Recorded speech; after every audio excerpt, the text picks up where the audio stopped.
সকলকে জয় যিশু, সবকো জয় মাসিকি, হালেলুয়া। ঈশ্বরকে ধন্যবাদ।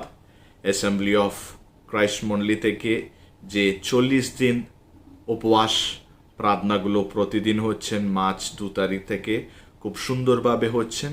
ঈশ্বরকে ধন্যবাদ। আর সদাপ্রভু ঈশ্বর আর একটা নতুন সময় আমাদেরকে দিয়েছেন। এই 40 দিন প্রার্থনার মধ্যে আমরা 27তম দিনে আজকে আমরা প্রবেশ করলাম। মহান ঈশ্বরকে ধন্যবাদ জানাই আর আপনাদের সকলকে যীশু খ্রিস্টের পবিত্র নামে স্বাগত জানাই। আজকের এই প্রার্থনাকে আমরা একটা ছোট প্রার্থনা করে আমরা আরম্ভ করব। আমরা প্রার্থনাতে থাকব। পবিত্র পবিত্র পবিত্র পবিত্র পবিত্র বাহিনীগণের সদাপ্রভু, প্রতাপের রাজা, আমাদের মুক্তিদাতা, ত্রাণকর্তা, সৃষ্টিকর্তা, তোমাকে ধন্যবাদ জানাই প্রভু। প্রভু, বিগত দিন থেকে এই দিন পর্যন্ত প্রভু তুমি তোমার সুরক্ষিত হাতের তলায় আমাদেরকে রক্ষা করে সুরক্ষিতভাবে আমাদেরকে রেখেছো প্রভু। তোমাকে ধন্যবাদ জানাই প্রভু। আর একটা সুযোগ, আর একটা সময় তুমি আমাদেরকে দিয়েছো প্রভু। এই 40 দিন উপবাসকালের সময় প্রভু আমরা আজকে 27তম দিনে আজকে আমরা প্রবেশ করলাম প্রভু। আজকে যে বাক্য দ্বারা তুমি আমাদের সাথে কথা বলবেন প্রভু, আমাদের হৃদয় খুলে এই বাক্যকে আমরা গ্রহণ করার জন্য আমাদেরকে বুদ্ধি জ্ঞান তুমি সম্পূর্ণ রীতিতে দাও প্রভু। প্রভু, গতকাল পুনরুদ্ধান বলে একটা বিষয়ের উপরে আমরা ধ্যান করতে পেরেছি প্রভু। আজকেও আমরা পুনরুদ্ধান বলে ও বিষয়কে আমরা কন্টিনিউ করে আজকে আমরা ধ্যান করবো। আর বিশেষভাবে খ্রিস্ট জীবনে যে প্রত্যাশা থাকতে হবে প্রভু, ওটা হচ্ছে আপনার পুনরাগমন প্রভু। এই পুনরাগমনের বিষয়েও আজকে আমরা ধ্যান করব প্রভু। প্রভু, আমরা নিজেকে নিজে প্রস্তুত করে এই বাক্য শোনার জন্যে আমাদেরকে এগিয়ে যাও প্রভু। এই সকল প্রার্থনা, ধন্যবাদ, বিনতি তোমার হাতে দিয়ে এই প্রার্থনা আমাদের ত্রাণকর্তা, সৃষ্টিকর্তা, মুক্তিদাতা যীশু খ্রিস্টের নামে আমরা চাইলাম। Amen, amen. Hallelujah, hallelujah. ঈশ্বরকে ধন্যবাদ। আর একটা নতুন সময় আমাদেরকে দিয়েছেন। আমরা বাক্যর দিকে ধ্যান করব। আমাদের দৃষ্টি শুধুমাত্র বাক্যের উপরে আমরা রাখব। অনেকজন 2022-এ অনেকজন বিভিন্ন ক্ষেত্রে একটা কথা বলছেন, শেষ দিন চলে এসেছেন। অনেকজন বলছেন যীশু খ্রিস্টের পুনরাগমন আমাদের সন্নিকট হয়েছেন। কেন কি অনেকজন রোগকে, ভাইরাসকে, কষ্টগুলোকে, যুদ্ধগুলোকে দেখে ওরা বলছেন অনেকজন শেষের দিন, যুগান্তকাল আরম্ভ হয়ে গেছেন বলে বলছেন। আপনারা সবাইকে মনে আছেন কিনা, আমরা মতিলিখিত সুসমাচারের 24 অধ্যায়ে 34 পথে একদিন আমরা ধ্যান করলাম। ওখানে বাক্যতে লেখা আছেন, কিন্তু সেই দিনের ও সেই দণ্ডের তত্ত্ব কেহ জানে না, স্বর্গের দূতগণ জানে না, পুত্র জানে না, কেবল পিতা ঈশ্বর জানেন। ওর জন্যে আমাদের দায়িত্বটা হচ্ছে কখন কি ঘটবে এটা ক্যালকুলেশন করার না। আমাদের দায়িত্বটা হচ্ছে এখানে নাম্বার 1 প্রস্তুত হয়ে থাকতে হবে, নাম্বার 2 আমরা প্রত্যাশাকে নিয়ে প্রতিদিন আমরা জীবনযাপন করতে হবে। এখানে কি করতে হবে, আমরা প্রস্তুত হয়ে থাকতে হবে। আর প্রস্তুত হওয়ার সময় আমাদের ভিতরে কি থাকতে হবে, প্রত্যাশা থাকতে হবে। এই বিষয়গুলোকে নিয়ে আজকে আমরা বাক্যকে ধ্যান করব। আজকে আমরা ধ্যান করব মার্ক লিখিত সুসমাচারের 13 অধ্যায় 24 থেকে 27 পর্যন্ত। মার্ক লিখিত সুসমাচারের 13 অধ্যায় 24 থেকে 27 পর্যন্ত। এই বাক্যর মধ্যে একটা বিশেষ বাক্যকে, বিষয়কে আমরা দেখতে পারবো। ওটা হচ্ছে যীশু খ্রিস্টের পুনরাগমন। এই বাক্যর, আজকের বাক্যর মধ্যে আমরা কি দেখতে পারবো, যীশু খ্রিস্টের পুনরাগমন। আপনারা সবাই জানেন 40 দিনের মধ্যে অনেক বিষয়গুলোকে আমরা ধ্যান করতে পেরেছি। 40 দিনের মধ্যে ঈশ্বরের বাক্য আমাদেরকে স্পষ্টভাবে একটা বিষয় বলেছেন, ওটা হচ্ছে খ্রিস্ট ভাই বোনরা ওরা কষ্টকে, দুঃখকে, ক্লেশকে, যন্ত্রণাকে, বেদনাকে, তাড়নাকে, এ সকল বিষয়কে খ্রিস্ট ভাই বোনরা কি করেন, অনুভব করেন। এসব আমরা খ্রিস্ট ভাই বোনরা কি করতে হবে, অনুভব করতে হবে। ক্লেশ, কষ্ট, দুঃখ, যন্ত্রণা, তাড়না, বেদনা, এসব খ্রিস্ট ভাই বোনরা আমরা কি করতে হবে? অনুভব করতে হবে। এর থেকে দূর কেউ দূরে যেতে পারবে না, এর থেকে বাইরে কেউ যেতে পারবে না। আমরা সবাই এই সকল সমস্যাগুলোকে আমরা খ্রিস্ট ভাই বোনরা কি করতে হবে? আমরা অনুভব করতে হবে। যখন এগুলো অনুভব করব আমরা, আমাদের জীবনে কি থাকতে হবে? প্রত্যাশা থাকতে হবে। কি প্রত্যাশা থাকতে হবে?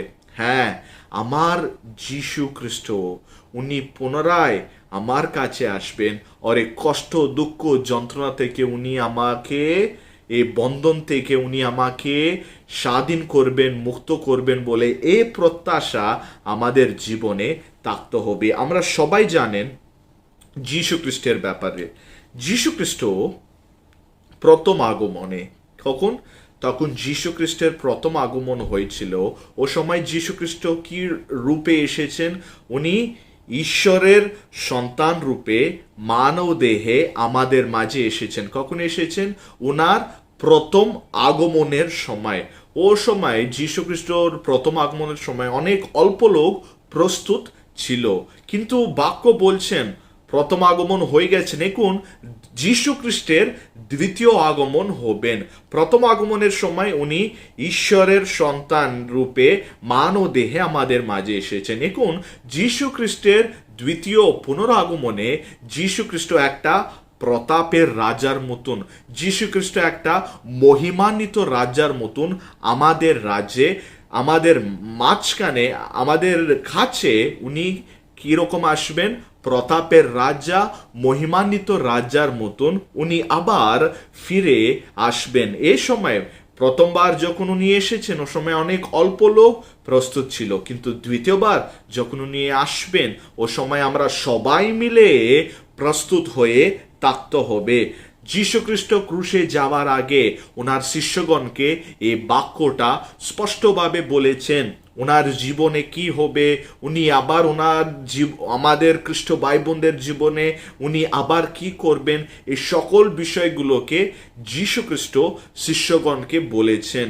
এই শিষ্যগণকে যীশু খ্রিস্ট এই কথা বলে আমাদেরকে বলছেন, তোমরা প্রস্তুত হয়ে থাকো আর তোমরা প্রত্যাশাকে নিয়ে জীবন যাপন করো বলে যীশু খ্রিস্ট বাক্যের দ্বারা বলছেন। তিতুপত্রের 2:13 পদ যদি আমরা দেখলে, তিতুপত্রের 2:13 পদ যদি আমরা দেখলে, এখানে লেখা আছেন, এবং পরম ধন্য আশা সিদ্ধির জন্য এবং মহান ঈশ্বর ও আমাদের ত্রাণকর্তা যীশু খ্রিস্টের প্রতাপের প্রকাশ প্রাপ্তির জন্য আমরা কি করতে হবে? অপেক্ষা করতে হবে। আগে বলেছিলাম যীশু খ্রিস্টের পুনরাগমনের সময় উনি কি রকম আসবেন? প্রতাপের রাজার মতন আসবেন।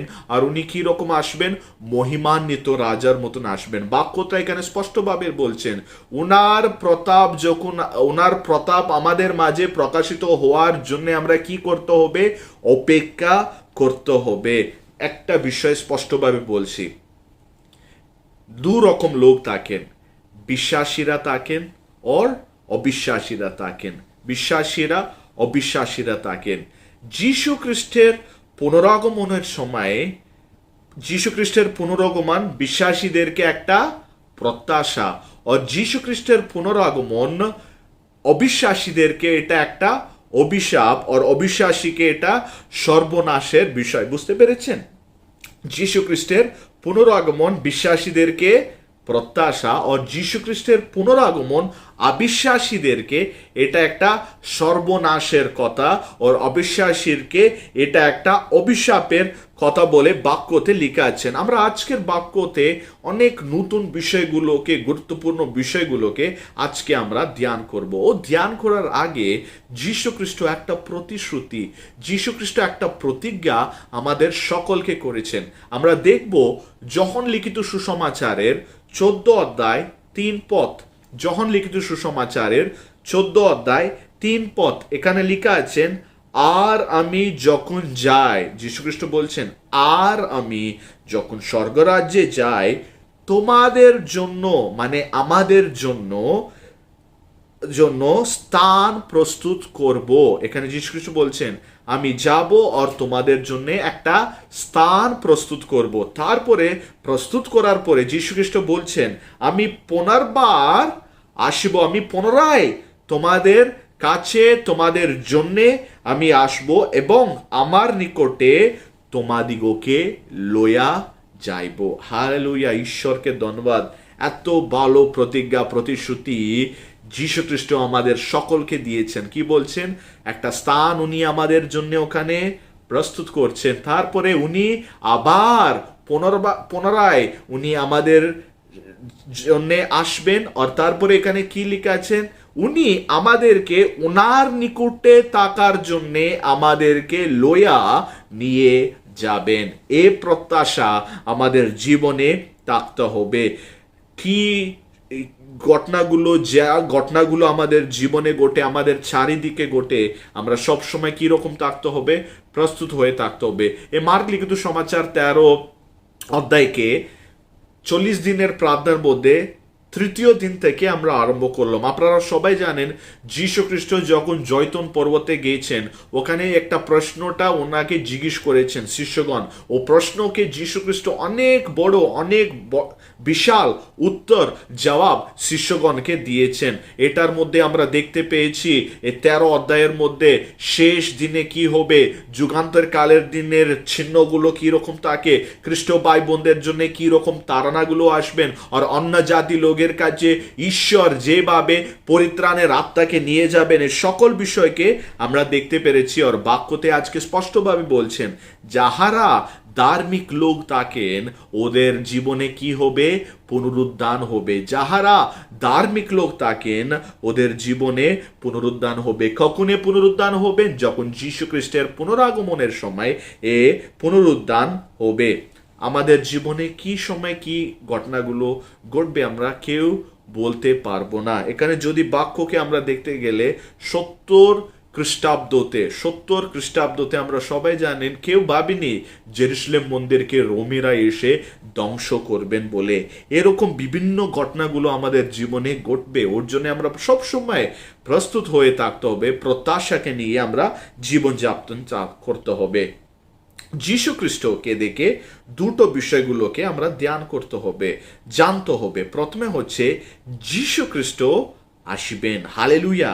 প্রথমে হচ্ছে একটা বিষয়, এটা হচ্ছে যীশু খ্রিস্ট উনি আবার আমাদের কাছে আসবেন। মানে কি? যীশু খ্রিস্ট আসবেন।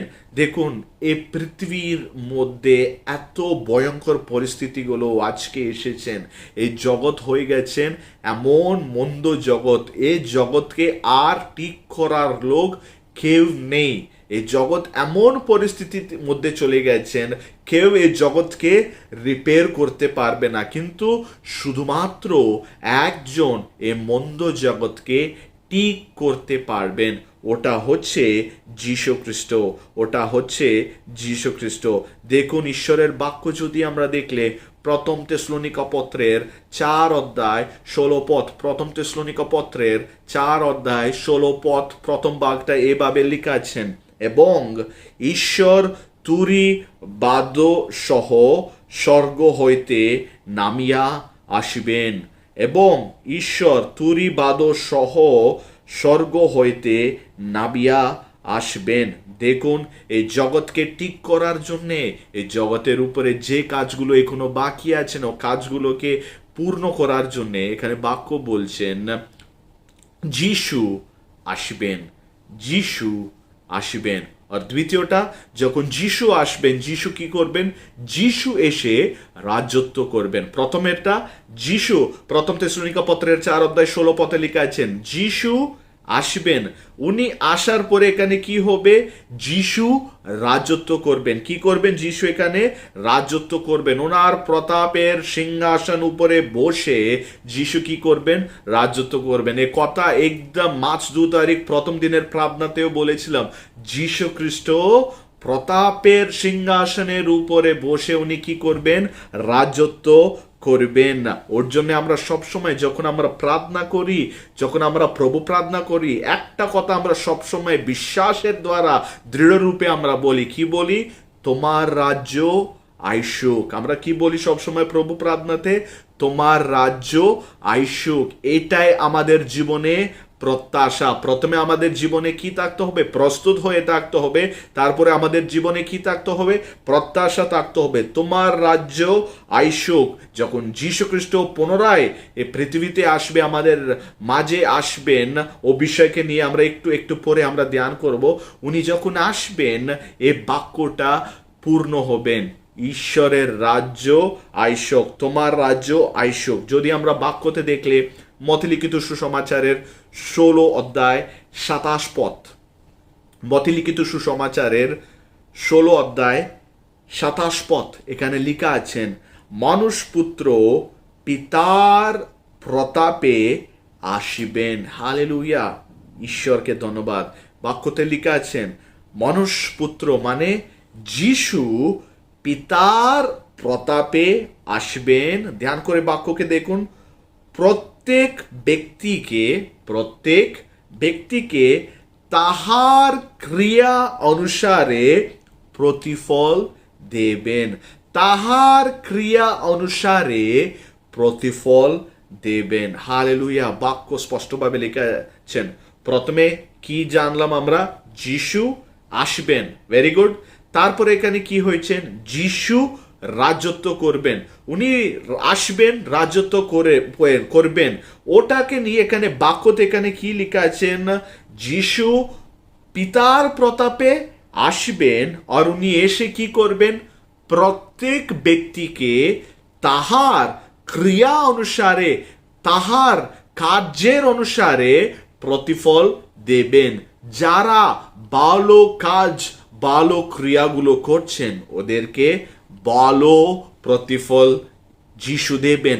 যাহারা মন্দ কাজ, মন্দ ক্রিয়াগুলো করছেন, ওদের জীবনে মন্দ প্রতিফল আসবেন বলে যীশু খ্রিস্ট আমাদের প্রত্যেককে আমাদের নিজের কার্য ক্রিয়ার অনুসারে উনি আমাদেরকে প্রতিফল দেবেন। লুক লিখিত সুসমাচারের 14 অধ্যায় 11 পদ আমরা দেখব। লুক লিখিত সুসমাচারের 14 অধ্যায় 11 পদ আমরা দেখব, কেননা যে কেহ আপনাকে উচ্চ করে তাহাকে নত করা যায়। যাহারা আপনাকে নিজেকে উচ্চ করে তাহাকে কি করা যায়? নত করা যায়।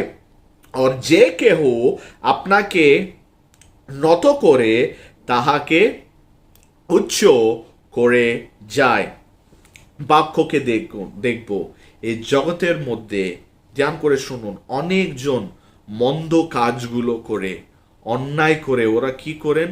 উচ্চ স্থানে চলে যান। কি করেন ওরা? উচ্চ স্থানে যাওয়ার জন্য মন্দ কাজ করেন, অন্যায় করেন, আর ওরা উচ্চ স্থানে চলে যান। কিন্তু যীশু খ্রিস্ট এখানে বলছেন, যাহারা ওরকম কাজ করছেন ওদেরকে আমি একদম নিচে স্থানে নিয়ে আসবো। তারপর এখানে বাক্যতেও লেখা আছেন, যাহারা ঈশ্বরের সন্তানগণ, যারা ধার্মিক পবিত্র কাজগুলো করেন, ওদেরকে এ জগৎ একদম নিচু স্থানে রেখে দেয়। ওরা কোথায় থাকেন?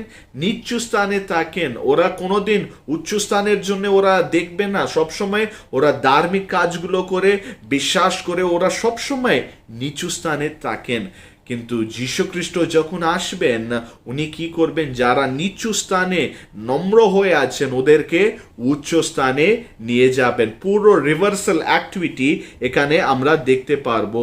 আমাদের প্রতাপের রাজা আবার আমাদের মাঝে আসবেন। উনি এসে কি করবেন? ন্যায় বিচার করবেন, আর উনি এসে এই পৃথিবীতে শান্তি প্রাপ্ত করবেন। কেন কি? উনি রাজত্ব করার জন্যে আবার উনি আমাদের মাঝে আসছেন। হালেলুয়া। এখন পর্যন্ত আমরা পরিচয়টা দেখলাম। এখন আমরা মেন সার্মনের দিকে আমরা যাব। প্রধান বিষয়গুলোকে বাক্যের দ্বারা প্রত্যেক পথকে নিয়ে আমরা আজকে ধ্যান করব। আমরা সকলে দেখব বাইবেলে মার্ক লিখিত সুসমাচারের 13 অধ্যায় 24 और 25 পদ। মার্ক লিখিত সুসমাচারের 13 অধ্যায় 24 और 25 পদ এরকম লেখা আছেন। আগে বলেছিলাম যীশু খ্রিস্টের পুনরাগমনের ব্যাপারে আজকের বাক্য আছেন, ধ্যান করে শুনব। এখানে বাক্যতে লেখা আছেন, আর সেই সময়, সেই ক্লেশের পর সূর্য অন্ধকার হইবে, চন্দ্র জ্যোৎস্না দেবেন না, আকাশ হইতে তারগণের পতন হইবে ও আকাশ মণ্ডলের পরাক্রম সকল বিচলিত হইবে। বিচলিত হইবে, সূর্য হইবে না, চন্দ্র জ্যোৎস্না দেবে না, আকাশ হইতে তারগণ পতন হইবে ও আকাশ মণ্ডলের পরাক্রম সকল বিচলিত হইবে। যীশু খ্রিস্টের পুনরাগমনের সময় এই সকল ঘটনাগুলো হবেন। বাক্যতে যদি আমরা দেখলে যে বাক্য এখানে আমরা দেখেছিলাম, পড়েছিলাম 24 আর 25 পদ, এটাকে আমরা বলি মহাজাগতিক ভাষা। এটাকে আমরা বলি মহাজাগতিক ভাষা। এটা কি কি বিষয়ের উপর এখানে লেখা আছেন? সূর্যর ব্যাপারে এখানে লেখা আছেন, চন্দ্রর ব্যাপারে এখানে লেখা আছেন, তারার ব্যাপারে এখানে লেখা আছেন। এরকম মহাজাগতিক ভাষা, এটাকে ইংলিশে বলে আমরা কসমিক ল্যাঙ্গুয়েজ। এই ভাষাটাকে আমরা বেশিরভাগ পুরনো নিয়মে যাহারা বাব্বাদিরা ছিলেন, ওরা এরকম মহাজাগতিক ভাষাকে ওরা কি করতেন? ওরা লিখতেন এরকম ভাষাকে। কখন লিখতেন? এই ভাষার অর্থটা কি? এই ভাষাটা ওরা কখন লিখতেন? যখন একটা রাজ্য অন্য রাজ্যের জায়গায় যখন প্রতিস্থাপন হয়, এরকম ভাষা ওখানে ব্যবহার করা হয়। আমি আবার বলছি, যে ভাষা এখানে দেখেছেন তারার ব্যাপারে, আকাশ মণ্ডলের ব্যাপারে, সূর্যর ব্যাপারে, চন্দ্রর ব্যাপারে, সকল ভাষা যে ভাষা আছে, এটাকে আমরা কি ভাষা বলি? মহাজাগতিক ভাষা। এ ভাষা আমরা আগে কোথায় দেখতে পেয়েছি? পুরনো নিয়মে অনেক বাব্বাদিরা লিখেছেন। কি সময়ে, কি ঘটনায়, কি পরিস্থিতিতে উনি এই কথাগুলো লিখেছেন? যখন একটা রাজ্য অন্য রাজ্যের স্থানে প্রতিস্থাপন করবেন, ও সময় এই সকল ঘটনাগুলো হবেন। তার মানে কি? এখানে যখন যীশু খ্রিস্টের পুনরাগমন হবে, ওনার রাজ্যটা এখানে স্থাপন হবে। ওনার রাজ্যটা যখন স্থাপন হবে, এই সকল কার্যগুলো এখানে হবে। আমরা যদি এই বাক্যকে দেখলে, তিনটে সুসমাচারের উপরে আমরা এই বাক্যগুলোকে আমরা দেখতে পারবো। সময়টা নেই, ওর জন্য বেশিরভাগ আমরা ওদের গভীরভাবে আমরা দেখছি না। এখানে দেখব বাক্যতে তিনটে সুসমাচারের মধ্যে মার্ক, মত্তি, লুকে এই ঘটনার উপরে লেখা আছেন। যখন যীশুখ্রিস্টের পুনরাগমন হবে, ও সময় আকাশের মধ্যে এসব চিহ্নগুলোকে আমরা দেখতে পারবো। যদি আমরা এখানে বাক্যতে দেখলে, প্রথমে কি বলছেন? সূর্য আলো থাকবে না, সূর্যের আলো থাকবে না। একটু ভাবুন, সূর্যের আলো না থাকলে মানব জন্মে আমরা, মানব রূপে আমরা এখানে জীবিত থাকতে পারবো? সূর্যর আলো না হলে আমরা মানুষরা ওখানে জীবিত থাকতে পারবো? কেন কি? ঘোর অন্ধকার হয়ে যাবে। যদি সূর্য ওখানে না থাকলে কি হয়ে যাবেন? ঘোর অন্ধকার হয়ে যাবেন। তারপরে এখানে আমরা দেখলে, যদি সূর্যের আলো না থাকলে চন্দ্রের জ্যোৎস্নাতা থাকবে না। যখন সূর্যের আলো না থাকলে চন্দ্র, মুন যেটা আছেন, ওটার জ্যোৎস্নাটাও আমরা দেখতে পারবো না। আর তারপরে এখানে লেখা আছেন, পরম আকাশমণ্ডলে পরম বিশৃঙ্খলা ঘটবে। কি ঘটবে? পরম বিশৃঙ্খলা ঘটবে না। গ্রহণে যে তারাগুলো আছেন, গ্রহ তারার মাঝে কি হয়ে যাবেন? বিশৃঙ্খলা, একদম উল্টো পাল্টো হয়ে যাবেন। কেন কি? সূর্য যদি বন্ধ হয়ে গেলে, সূর্য যদি আলো না দিলে ঘোর অন্ধকার এই পৃথিবীর উপরে আসবেন বলে বাক্য এখানে স্পষ্টভাবে বলছেন। যীশু খ্রিস্টের পুনরাগমনের সময় এরকম হবে। আমরা এখন দেখব, সময়টা নেই, ওর জন্য আমরা এখানে ভার্স 26 আমরা দেখব। মার্কিত সুসমাচারের 13 অধ্যায় 26 পদ যদি আমরা এখানে দেখলে, এখানে লেখা আছেন, আর তখন লোকেরা দেখবে 24-25 দেখলাম, এখন 26 আমরা দেখব। আর তখন লোকেরা দেখবে মনুষ্যপুত্র মহাপরাক্রম ও প্রতাপের সহিত মেঘযোগে আসিতেছেন। এই সকল বিষয়গুলো যখন হবে, সূর্যটা আলো দেবে না, চন্দ্রটা জ্যোৎস্না দেবে না, আর আকাশমণ্ডলের সকলে বিচলিত হবে, ও সময় মেঘযোগে নিয়ে মনুষ্যপুত্র মানে যীশু খ্রিস্ট মহাপরাক্রম ও প্রতাপের সহিত উনি মেঘযোগে আসিবেন বলে বাক্যতে লেখা আছেন। উনি কি রকম আসিতেছেন বলে এখানে লেখা আছেন? মেঘযোগে উনি আসিতেছেন। এখানে একটু স্টপ করব, বাক্যকে একটু অন্যভাবে আমরা দেখব, অন্য দৃষ্টি থেকে দেখব। যীশু খ্রিস্ট কি রকম আসিতেছেন? মেঘ যোগে আসিতেছেন। এ মেঘ যোগ, মেঘের উপরে যিশু আসবে, মেঘ আর যিশু, এ দুটো বিষয়গুলোকে যদি আমরা দেখলে বাক্যতে বিভিন্ন রীতিতে আমরা দেখতে পারবো। আপনারা সবাই জানেন, ঈশ্বরের পবিত্র বাক্য আমাদেরকে বলেছেন যীশু খ্রিস্ট ঊর্ধ্বনীত মানে স্বর্গের আরোহণ হয়েছিল। আপনারা সবাই জানেন যীশু খ্রিস্টের পুনরুত্থান হওয়ার পরে যীশু খ্রিস্টের কি হয়েছেন? স্বর্গের আরোহণ, মানে পৃথিবী থেকে যীশু খ্রিস্টের স্বর্গের আরোহণ হয়েছেন। যদি বাক্যতে আমরা দেখলে এখানে লেখা আছেন কি রকম যীশু খ্রিস্টের আরোহণ হয়েছিল। ও পুনরুত্থান হওয়ার পরে কিছুদিন সেবা করার পরে স্বর্গরাজ্যে যাওয়ার জন্য যীশু খ্রিস্টের স্বর্গের আরোহণ কি রকম হয়েছিল? বাক্যতে লেখা আছেন মেঘ তাহাদের দৃষ্টিপাত হইতে তাহাকে গ্রহণ করিল। দেখুন এখানে বলছেন যীশু খ্রিস্টের পুনরাগমনের সময় উনি মেঘ যোগে উনি আসিতেছেন।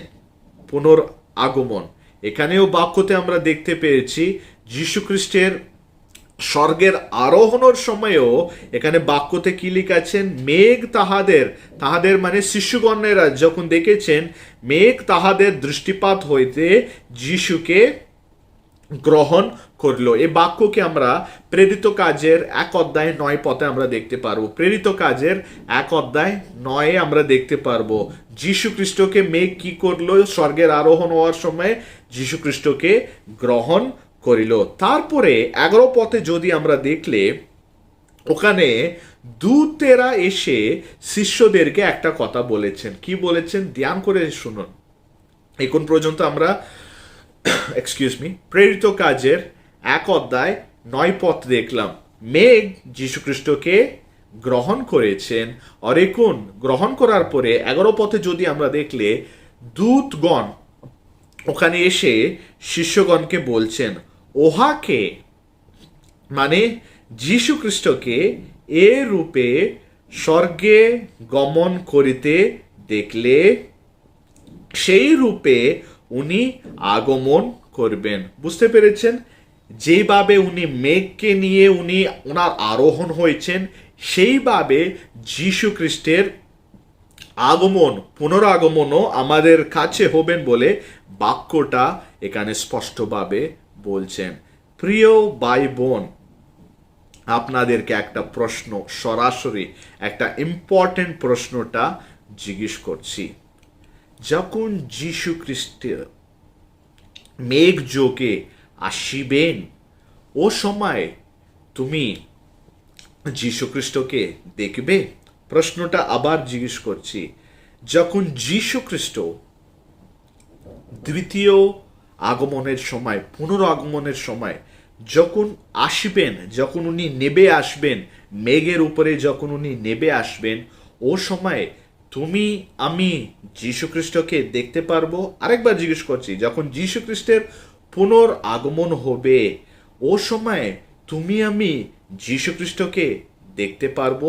এই প্রশ্নের উত্তরটা আজকে বাক্যর দ্বারা আমরা দেখব। যখন যীশু খ্রিস্টের দ্বিতীয় আগমন, পুনরাগমন হবে, যাহারা মনোনীত সন্তানরা আছেন ওরা যীশু খ্রিস্টের দ্বিতীয় আগমন, পুনরাগমনকে দেখবে না। যাহারা মনোনীত সন্তানরা আছেন, ঈশ্বরের মনোনীত সন্তানরা আসেন, ওরা যখন যীশু খ্রিস্ট মেঘযোগে আসিবেন পুনরায় দ্বিতীয় আগমনের সময়, ও সময় যাহারা মনোনীত সন্তানরা আছেন ওরা যীশু খ্রিস্টকে ও আসার সময় দেখতে পারবেন না। অনেকজনকে এটা একটা কনফিউশন মতন হতে পারে, কিন্তু বাক্য দ্বারা আমরা এ বিষয়কে দেখব। দেখুন, যীশু খ্রিস্টের দ্বিতীয় আগমন, যীশু খ্রিস্টের পুনরাগমনের আগে আগে খ্রিস্ট মণ্ডলী যেটা আছেন, খ্রিস্ট মণ্ডলী যেটা আছেন ওটাকে খ্রিস্ট মণ্ডলীকে কি করেন? গ্রহণ করে নিয়ে যাবেন। খ্রিস্ট মণ্ডলীকে গ্রহণ করে নিয়ে যাবেন। প্রকাশিত বাক্যে লেখা আছেন, কারণ মেষ শাবকের বিবাহ উপস্থিত হইল। এখানে কি বিবাহ হচ্ছেন? মেষ শাবকের বিবাহ হচ্ছে। আপনাদেরকে কিছুদিন আগে বলেছিলাম যীশু খ্রিস্ট এখানে হচ্ছে বর, উনি বর, আর খ্রিস্ট মণ্ডলী এখানে হচ্ছে বধূ। হালেলুয়া। বর এখন আসিতেছেন, যখন উনি আসিবেন উনি কি করবেন? খ্রিস্ট মণ্ডলী, এখানে যীশু মানে কে? বর। বর কার জন্য আসছেন? এখানে মেষশাবক বিবাহর জন্য বর এখানে আসছেন। বর মানে কে? এখানে যীশু খ্রিস্ট আসিবেন। ওনার আসার সময় উনি কি করবেন? যে বধূ আছেন, বধূকে এখানে খ্রিস্ট মণ্ডলী, এই বধূকে যীশু খ্রিস্ট কি করবেন? নিয়ে যাবেন। এটাকে আমরা প্রকাশিত বাক্যে বলতে পারি মেষ শাবকের বিবাহ। যখন মেষ শাবকের বিবাহ উপস্থিত হইবে, ও সময় বর এসে বধূকে নিয়ে যাবে। যীশু এসে খ্রিস্ট মণ্ডলীকে নিয়ে যাবেন। খ্রিস্ট মণ্ডলীকে উনি কি করবেন? নিয়ে যাবেন। বাক্যতে স্পষ্টভাবে আমরা দেখতে পারবো এখানে কলিসীয় পত্রের 3 অধ্যায় 4 পদ। কলিসীয় পত্রের 3 অধ্যায় 4 পদ, ভেরি ইম্পর্টেন্ট ভার্স। এখানে লেখা আছেন, আমাদের জীবান্ন স্বরূপ খ্রিস্ট যখন প্রকাশিত হইবেন, তখন তোমরা তাহার সহিত স্বপ্রতাপে প্রকাশিত হইবে। তাহার সহিত স্বপ্রকাশে প্রকাশিত হইবে। প্রিয় ভাই বোন, এটাকে অনেকজন বলে র্যাপচার, ইংলিশে এটাকে বলে র্যাপচার। যীশু খ্রিস্ট নেবে আসার আগে পুনরাগমনের সময় খ্রিস্ট মণ্ডলীকে উনি নিয়ে যাবেন। আমরা কি করব? যীশু খ্রিস্টের সাথে সাক্ষাৎ করব মেঘের মাঝে। আমরা ওটা বিষয়কে আমরা দেখব। যীশু খ্রিস্টের সাথে আমরা সাক্ষাৎ করব, আর খ্রিস্ট মণ্ডলীকে নিয়ে যীশু খ্রিস্টের দ্বিতীয় আগমন এই পৃথিবীতে হবে। খ্রিস্ট মণ্ডলীকে নিয়ে, খ্রিস্ট মণ্ডলী কি রকম এখানে আসবেন? যীশু খ্রিস্টের সহিত প্রকাশে প্রতাপে প্রকাশিত হবে। খ্রিস্ট মণ্ডলী যীশু খ্রিস্টের সাথে কি রকম প্রকাশিত হবে? প্রতাপে প্রকাশিত হবে। তার মানে কি আমরা যীশু খ্রিস্ট কি রূপে আসবেন? প্রতাপের রাজার মতন, মহিমান্বিত রাজার মতন যখন উনি আসবেন, আমরা যারা মনোনীত আছি, এটা আমরা বলতে নেই, ঈশ্বর বলতে হবে, উনি বিচারকর্তা, যাহারা মনোনীত লোক আছেন ওদেরকে, যাদেরকে খ্রিস্ট মণ্ডলীতে আছেন ও খ্রিস্ট মণ্ডলীকে নিয়ে যাবেন র্যাপচারের দ্বারা, ওদেরকে নিয়ে যীশু খ্রিস্ট প্রতাপের রাজা, মহিমান্বিত রাজার মতন এখানে এই পৃথিবীতে উনি আসবেন। দেখুন আরেকটা গুরুত্বপূর্ণ বাক্য, ভেরি ইম্পর্টেন্ট বাক্য, প্রকাশিত বাক্য 19 অধ্যায় 14 পদ। প্রকাশিত বাক্য 19 অধ্যায় 14 কি রকম আসবো মনোনীত সন্তান যীশুখ্রিস্টের সহিত। যীশুখ্রিস্ট কি রকম আসবেন, কি রূপ নিয়ে আসবেন? প্রতাপের রূপ আর মহিমান্বিত রূপ, রাজার মতন উনি আসবেন। ওনার সহিত আমরাও সব প্রতাপে প্রকাশিত হব। আমরা কি রকম আসবো এখানে দেখব। প্রকাশিত বাক্য 19 অধ্যায় 14 পদ এখানে লেখা আছেন, আর স্বর্গস্থ সৈন্যগণ তাহার অনুগমন করেন, তাহারা শুক্ল বর্ণ অর্শে আরোহী এবং শ্বেত সূচি মসৃণ বস্ত্র পরিহিত। Hallelujah, hallelujah. আপনাদের মধ্যে অনেকজনকে এই বাক্যর আগে একটা প্রশ্ন হতে পারে, আমরা কেন প্রস্তুত হয়ে থাকতে হবে, আমাদের জীবনে প্রত্যাশা কেন থাকতে হবে বলে অনেকজনকে একটা প্রশ্ন ছিল।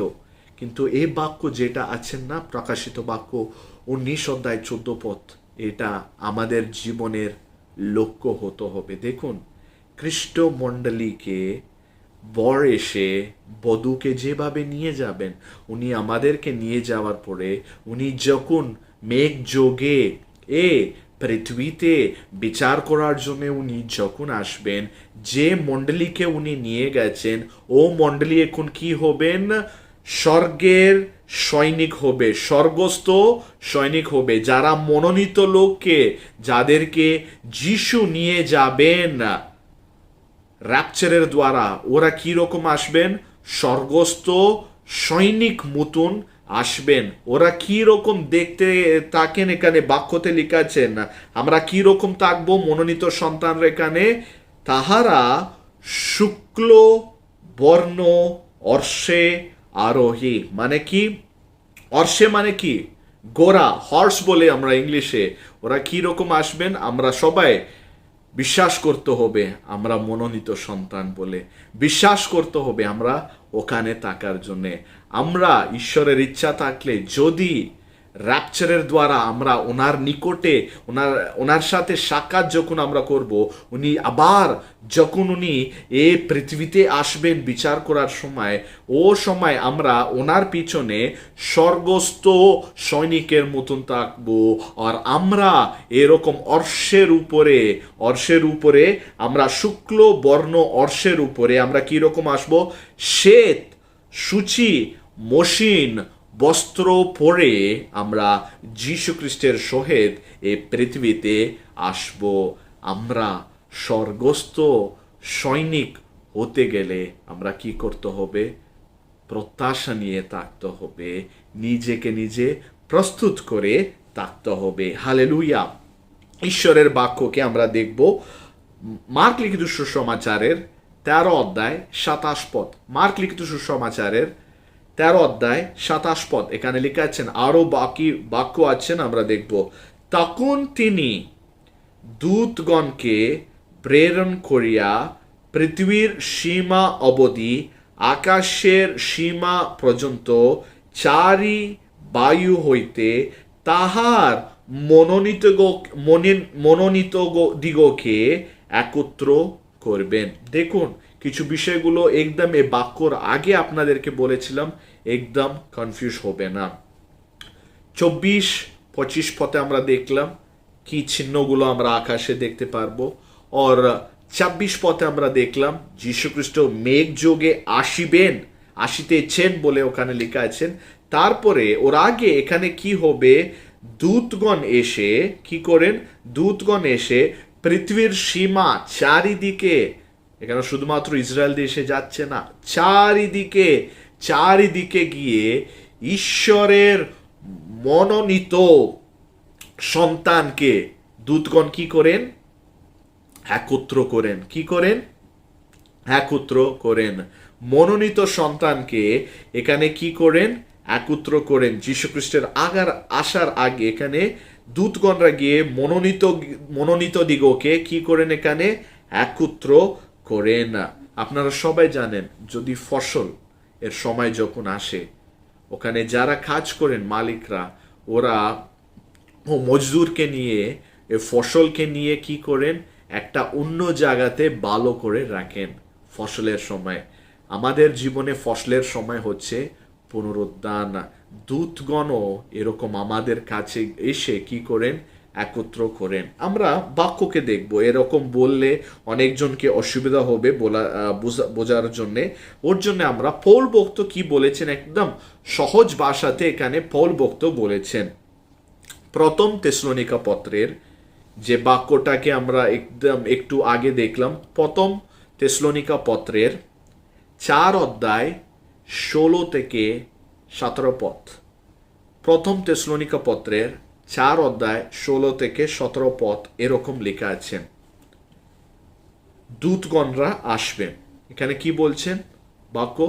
দূতগণ আসবেন, চারিদিকে যাবেন, সব সীমার দিকে যাবেন, সকল চারিদিকে, চার বায়ুর দিকে যাবেন। কে যাবেন? দূতগণ যাবেন। গিয়ে কি করবেন? মনোনীত দিগকে দূতগণ কি করবেন? একত্র করবেন। এই একত্র করার সময় দুটো স্টেজেসে কাজটা হবে।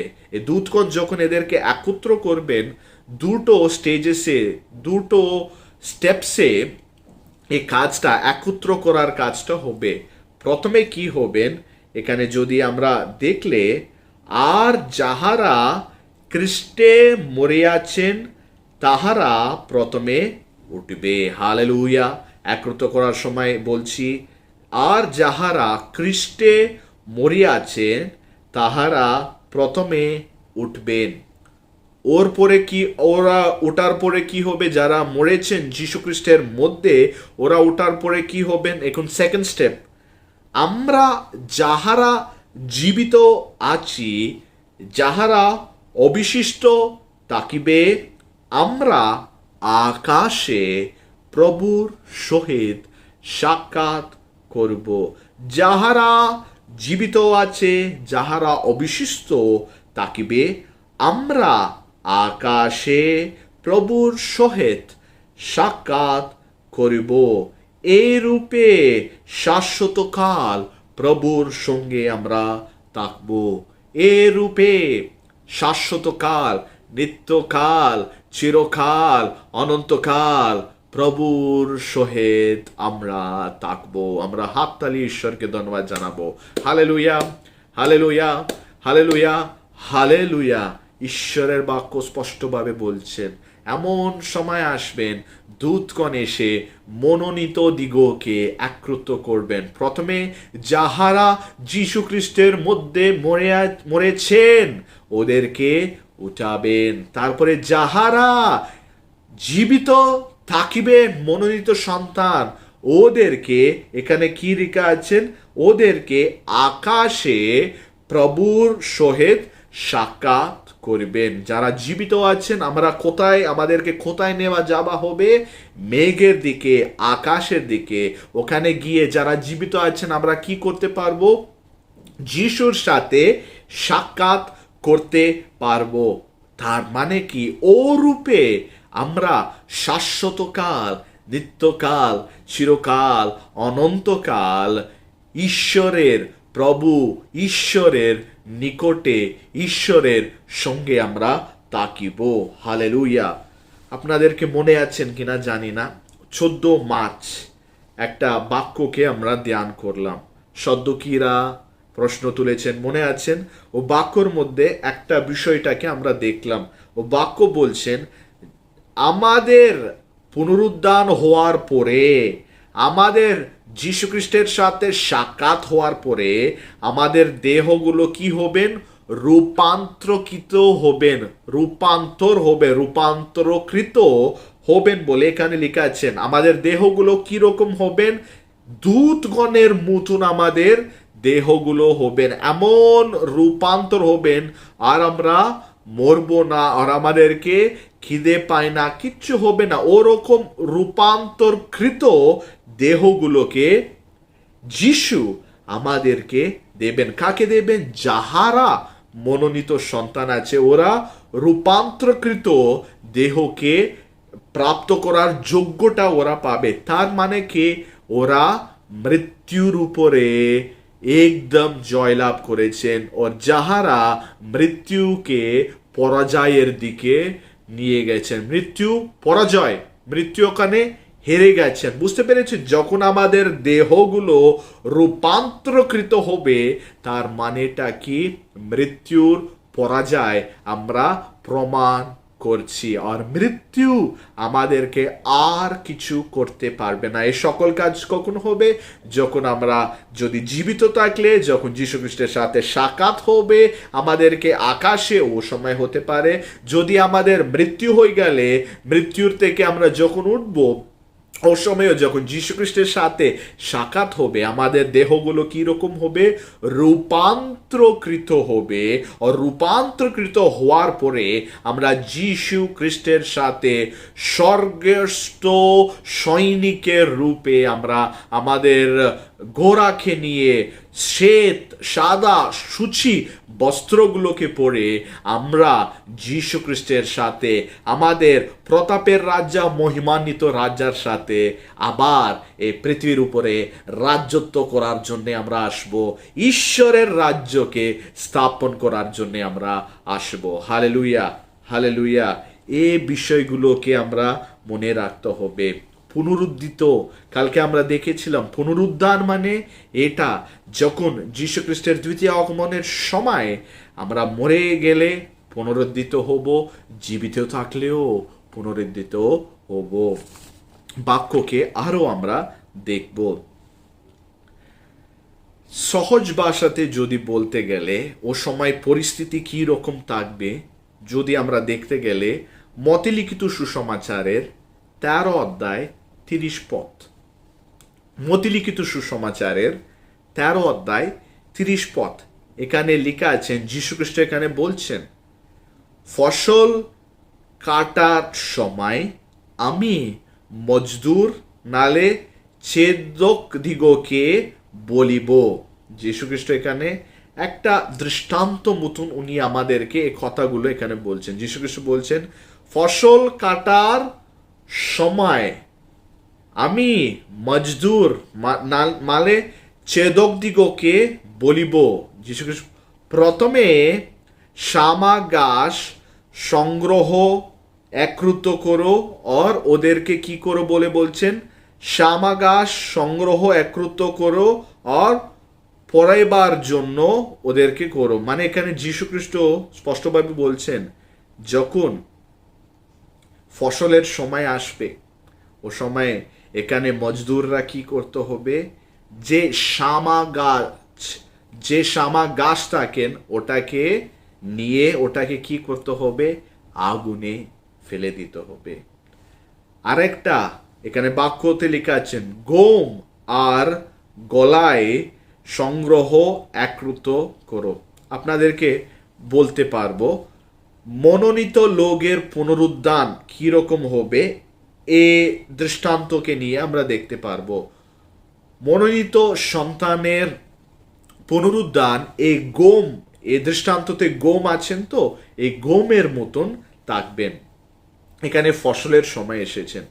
যীশু খ্রিস্ট এখানে মজদুরকে বলেছেন। এখানে মজদুর মানে কে? দূতগণ। এখানে ছেদক দিগকে বলে লেখা আছেন। ছেদক দিগকে মানে এখানে ছেদকরা মানে কে? দূতগণ। যীশু খ্রিস্ট বলছেন দূতগণকে, যখন ফসলের সময় মানে কি?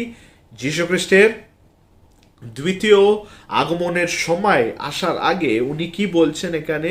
যীশু খ্রিস্ট এখানে দু রকম গাছগুলো আছেন, একটা গম আর একটা হচ্ছে শামা গাছ।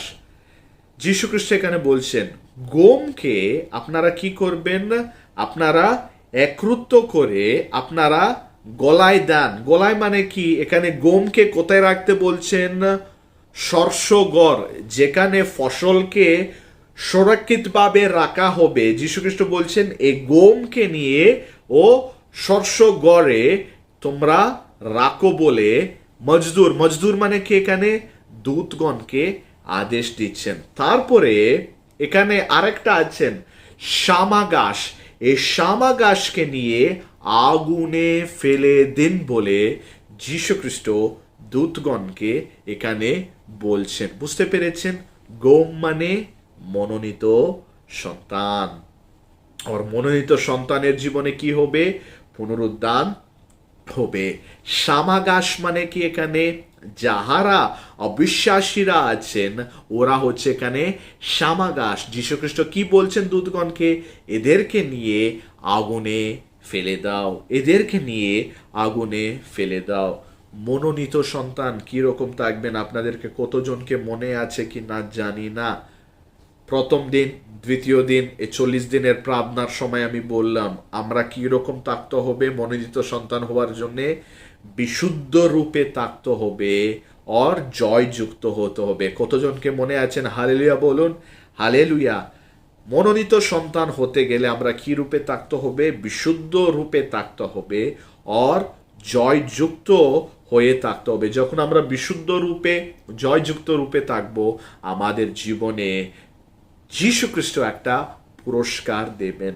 ও পুরস্কার হচ্ছে ওনার সাথে সদা সর্বদা থাকার একটা যোগ্যতা। এটা হচ্ছে পুরস্কার। ওর যাহারা যীশুখ্রিস্টকে বিশ্বাস করেনি আর যীশুখ্রিস্টের সন্তানের উপরে ধারণা করেছেন, যীশুখ্রিস্ট বলছেন ওদেরকে আমার দূরে ওদেরকে আমি ফেলে দেব। এখানে অবিশ্বাসীদেরকে এখানে কি বলছেন? যীশু তাহাকে দূরে নিক্ষেপ করবেন। দেখুন, যে মহান প্রত্যাশার সময় আমাদের জীবনে আসবে, ও সময় হবে আমাদের জীবনে মহা পরীক্ষার সময়ও। বুঝতে পেরেছেন? ধ্যান করে আরেকবার বলছি, কেন কি আজকের বাক্যতে একটা সত্য কথাকে আমরা জানতে হবে। যখন আমরা যে মহান প্রত্যাশার সময় আসবে, ওটা আমাদের জীবনে মহা প্রত্যাশার সময়, তার সাথে সাথে ওটা কিরকম সময়? মহা পরীক্ষার সময়। দেখুন প্রিয় ভাই বোনরা, যীশু খ্রিস্টের অনুগ্রহ আমাদেরকে দিচ্ছেন, ওনার পরিত্রাণ পাওয়ার যোগ্যতা উনি আমাদেরকে দিয়েছেন, ওনার সাথে সহভাগিতা করার বলো সময় উনি আমাদেরকে দিয়েছেন। কিন্তু আমাদের মধ্যে কিছু লোক ওটাকে সব ব্যবহার করছি, আর কিছু লোক ওটাকে আমরা সব ব্যবহার করতে পারছি না। একটা সত্য কথা আপনাদেরকে বলতে হবে, একটা সত্য কথা আপনাদেরকে বলতে হবে। যাহারা বিশ্বাসীরা আছেন, আমরা সবাই শেষ পর্যন্ত যেতে পারবো না। আমাদের মধ্যে অনেকজন বিশ্বাসীরা আছেন, সবাই শেষ পর্যন্ত যেতে পারবো না। কেন? এ প্রশ্নটা আসতে পারবেন আপনাদেরকে, কেন যেতে পারবে না? যদি বাক্যকে যদি আমরা দেখলে, মতিলিখিত সুসমাচারের 7 অধ্যায় 21 থেকে 23 পর্যন্ত দেখুন, যীশুখ্রিস্ট আজকাল আমাদের পৃথিবীতে চারিদিকে খ্রিস্টমণ্ডলীতে দেখতে পারে কিরকম স্বাস্থ্য ও সম্পদ প্রচারকরা যেভাবে মুখের উপরে যে কথাগুলো আসে, মিথ্যা কথাগুলো প্রচারের মাধ্যম থেকে বলেন, ওরকম যীশুখ্রিস্ট কোনো দিন বলিনি। উনি যেটা সত্য, ও সত্যকে আমাদের সামনে রেখেছেন। ও সত্য কথা আমাদের জীবনে দুঃখ নিয়ে আসতে পারবেন, তবুও উনি সবসময় কি করেছেন? সত্য কথা বলেছেন। এখানে আমরা দেখতে পারবো মতিলিখিত সুসমাচারের 7 অধ্যায় 21 থেকে 23 পর্যন্ত। 7 অধ্যায় 21 থেকে 23 পর্যন্ত এখানে লেখা আছেন, যাহারা আমাকে হে প্রভু বলে, তাহারা সকলে যে স্বর্গরাজ্যে প্রবেশ করিতে পাইবে এমন নয়।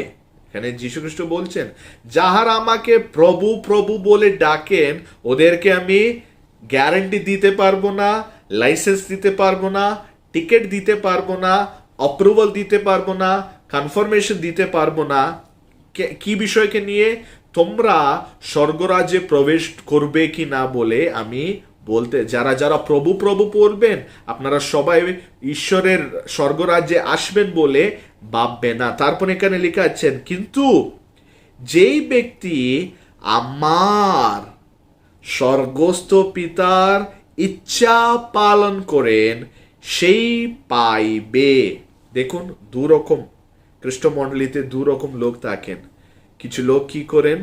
শুধুমাত্র কথাগুলো বলেন, আর কিছু লোক থাকেন ওরা কথাগুলো কম বলে কিন্তু কাজগুলো করেন। হালেলুয়া। বিশ্বাসের দ্বারা আমরা কি করতে হবে? কাজগুলো করতে হবে। অনেকজন বলেন মুখ থেকে আমি বিশ্বাস করলে হয়ে যাবে, হে প্রভু প্রভু বললে বললে হয়ে যাবে বলে অনেকজন ভাবেন। প্রিয় ভাই বোন, যীশু খ্রিস্ট বলছেন প্রভু প্রভু বললে তুমি স্বর্গরাজ্যে আসবে না। তুমি কি করলে স্বর্গরাজ্যে আসবে? পিতার ইচ্ছাকে তুমি যখন সম্পূর্ণভাবে পূর্ণ করবে। কখন তুমি সম্পূর্ণভাবে পূর্ণ করতে পারবে? তখন তুমি তোমার বিশ্বাসকে কাজের ক্ষেত্রে যখন আরম্ভ করবেন, লাগানো আরম্ভ করবেন, ও সময় পিতা ঈশ্বরের ইচ্ছাকে তুমি পূর্ণ করতে পারবো। তুমি যদি পিতা ঈশ্বরের ইচ্ছাকে পূর্ণ করতে পারলে তোমাকে স্বর্গরাজ্যের যাওয়ার যোগ্যতা পাবে বলে এখানে বাক্যতে লেখা আছে। তারপর লেখা আছে, সেই দিন অনেকে আমাকে বলিবে, হে প্রভু আপনার নামে আমি কি ভবিষ্যবাণী বলি নাই, বাহবানি বলি নাই, আর আপনার নামে কি ভূত ছাড়াই নাই, আপনার নামে কি অনেক পরাক্রম কার্য করি নাই? তখন আমি তাহাদিগকে স্পষ্ট বলিব, আমি কখনো তোমাদিগকে জানি না। হে অধর্মচারী, আমার নিকট হইতে দূর হও, দূর হও। যীশু খ্রিস্ট স্পষ্টভাবে বলছেন হে প্রভু বললে আমরা স্বর্গরাজ্যে প্রবেশ করতে পারবো না। আমরা কি করতে হবে? পিতা ঈশ্বরের ইচ্ছাকে আমরা পূর্ণ করতে হবে, বিশুদ্ধ রূপে থাকতে হবে, জয় যুক্ত হতে হবে। পাপ থেকে, পাপের জগৎ আছে, এই পাপের জগতের মধ্যে আমরা বিশুদ্ধ রূপে থাকতে হবে, আর পাপের উপরে আমরা জয়যুক্ত হয়ে থাকতে হবে। পিতা ঈশ্বরের ইচ্ছাকে আমরা পূর্ণ করতে হবে। এই যিশু এখানে বলছেন অনেকজন যখন ওরা আমার সাথে যখন আসবে না, আমার সাথে সাক্ষাৎ যখন হবে না, ওরা অনেকজন বলবেন, হে প্রভু আমি তোমার নামে ভবিষ্যবাণী বলেছি, আমাকে তুমি গ্রহণ করছে না। হে প্রভু আমি তোমার নামে অনেক লোকের ভিতরে দুষ্টাত্মাগুলোকে বার করে দিয়েছি, আমাকে তুমি গ্রহণ করছে না।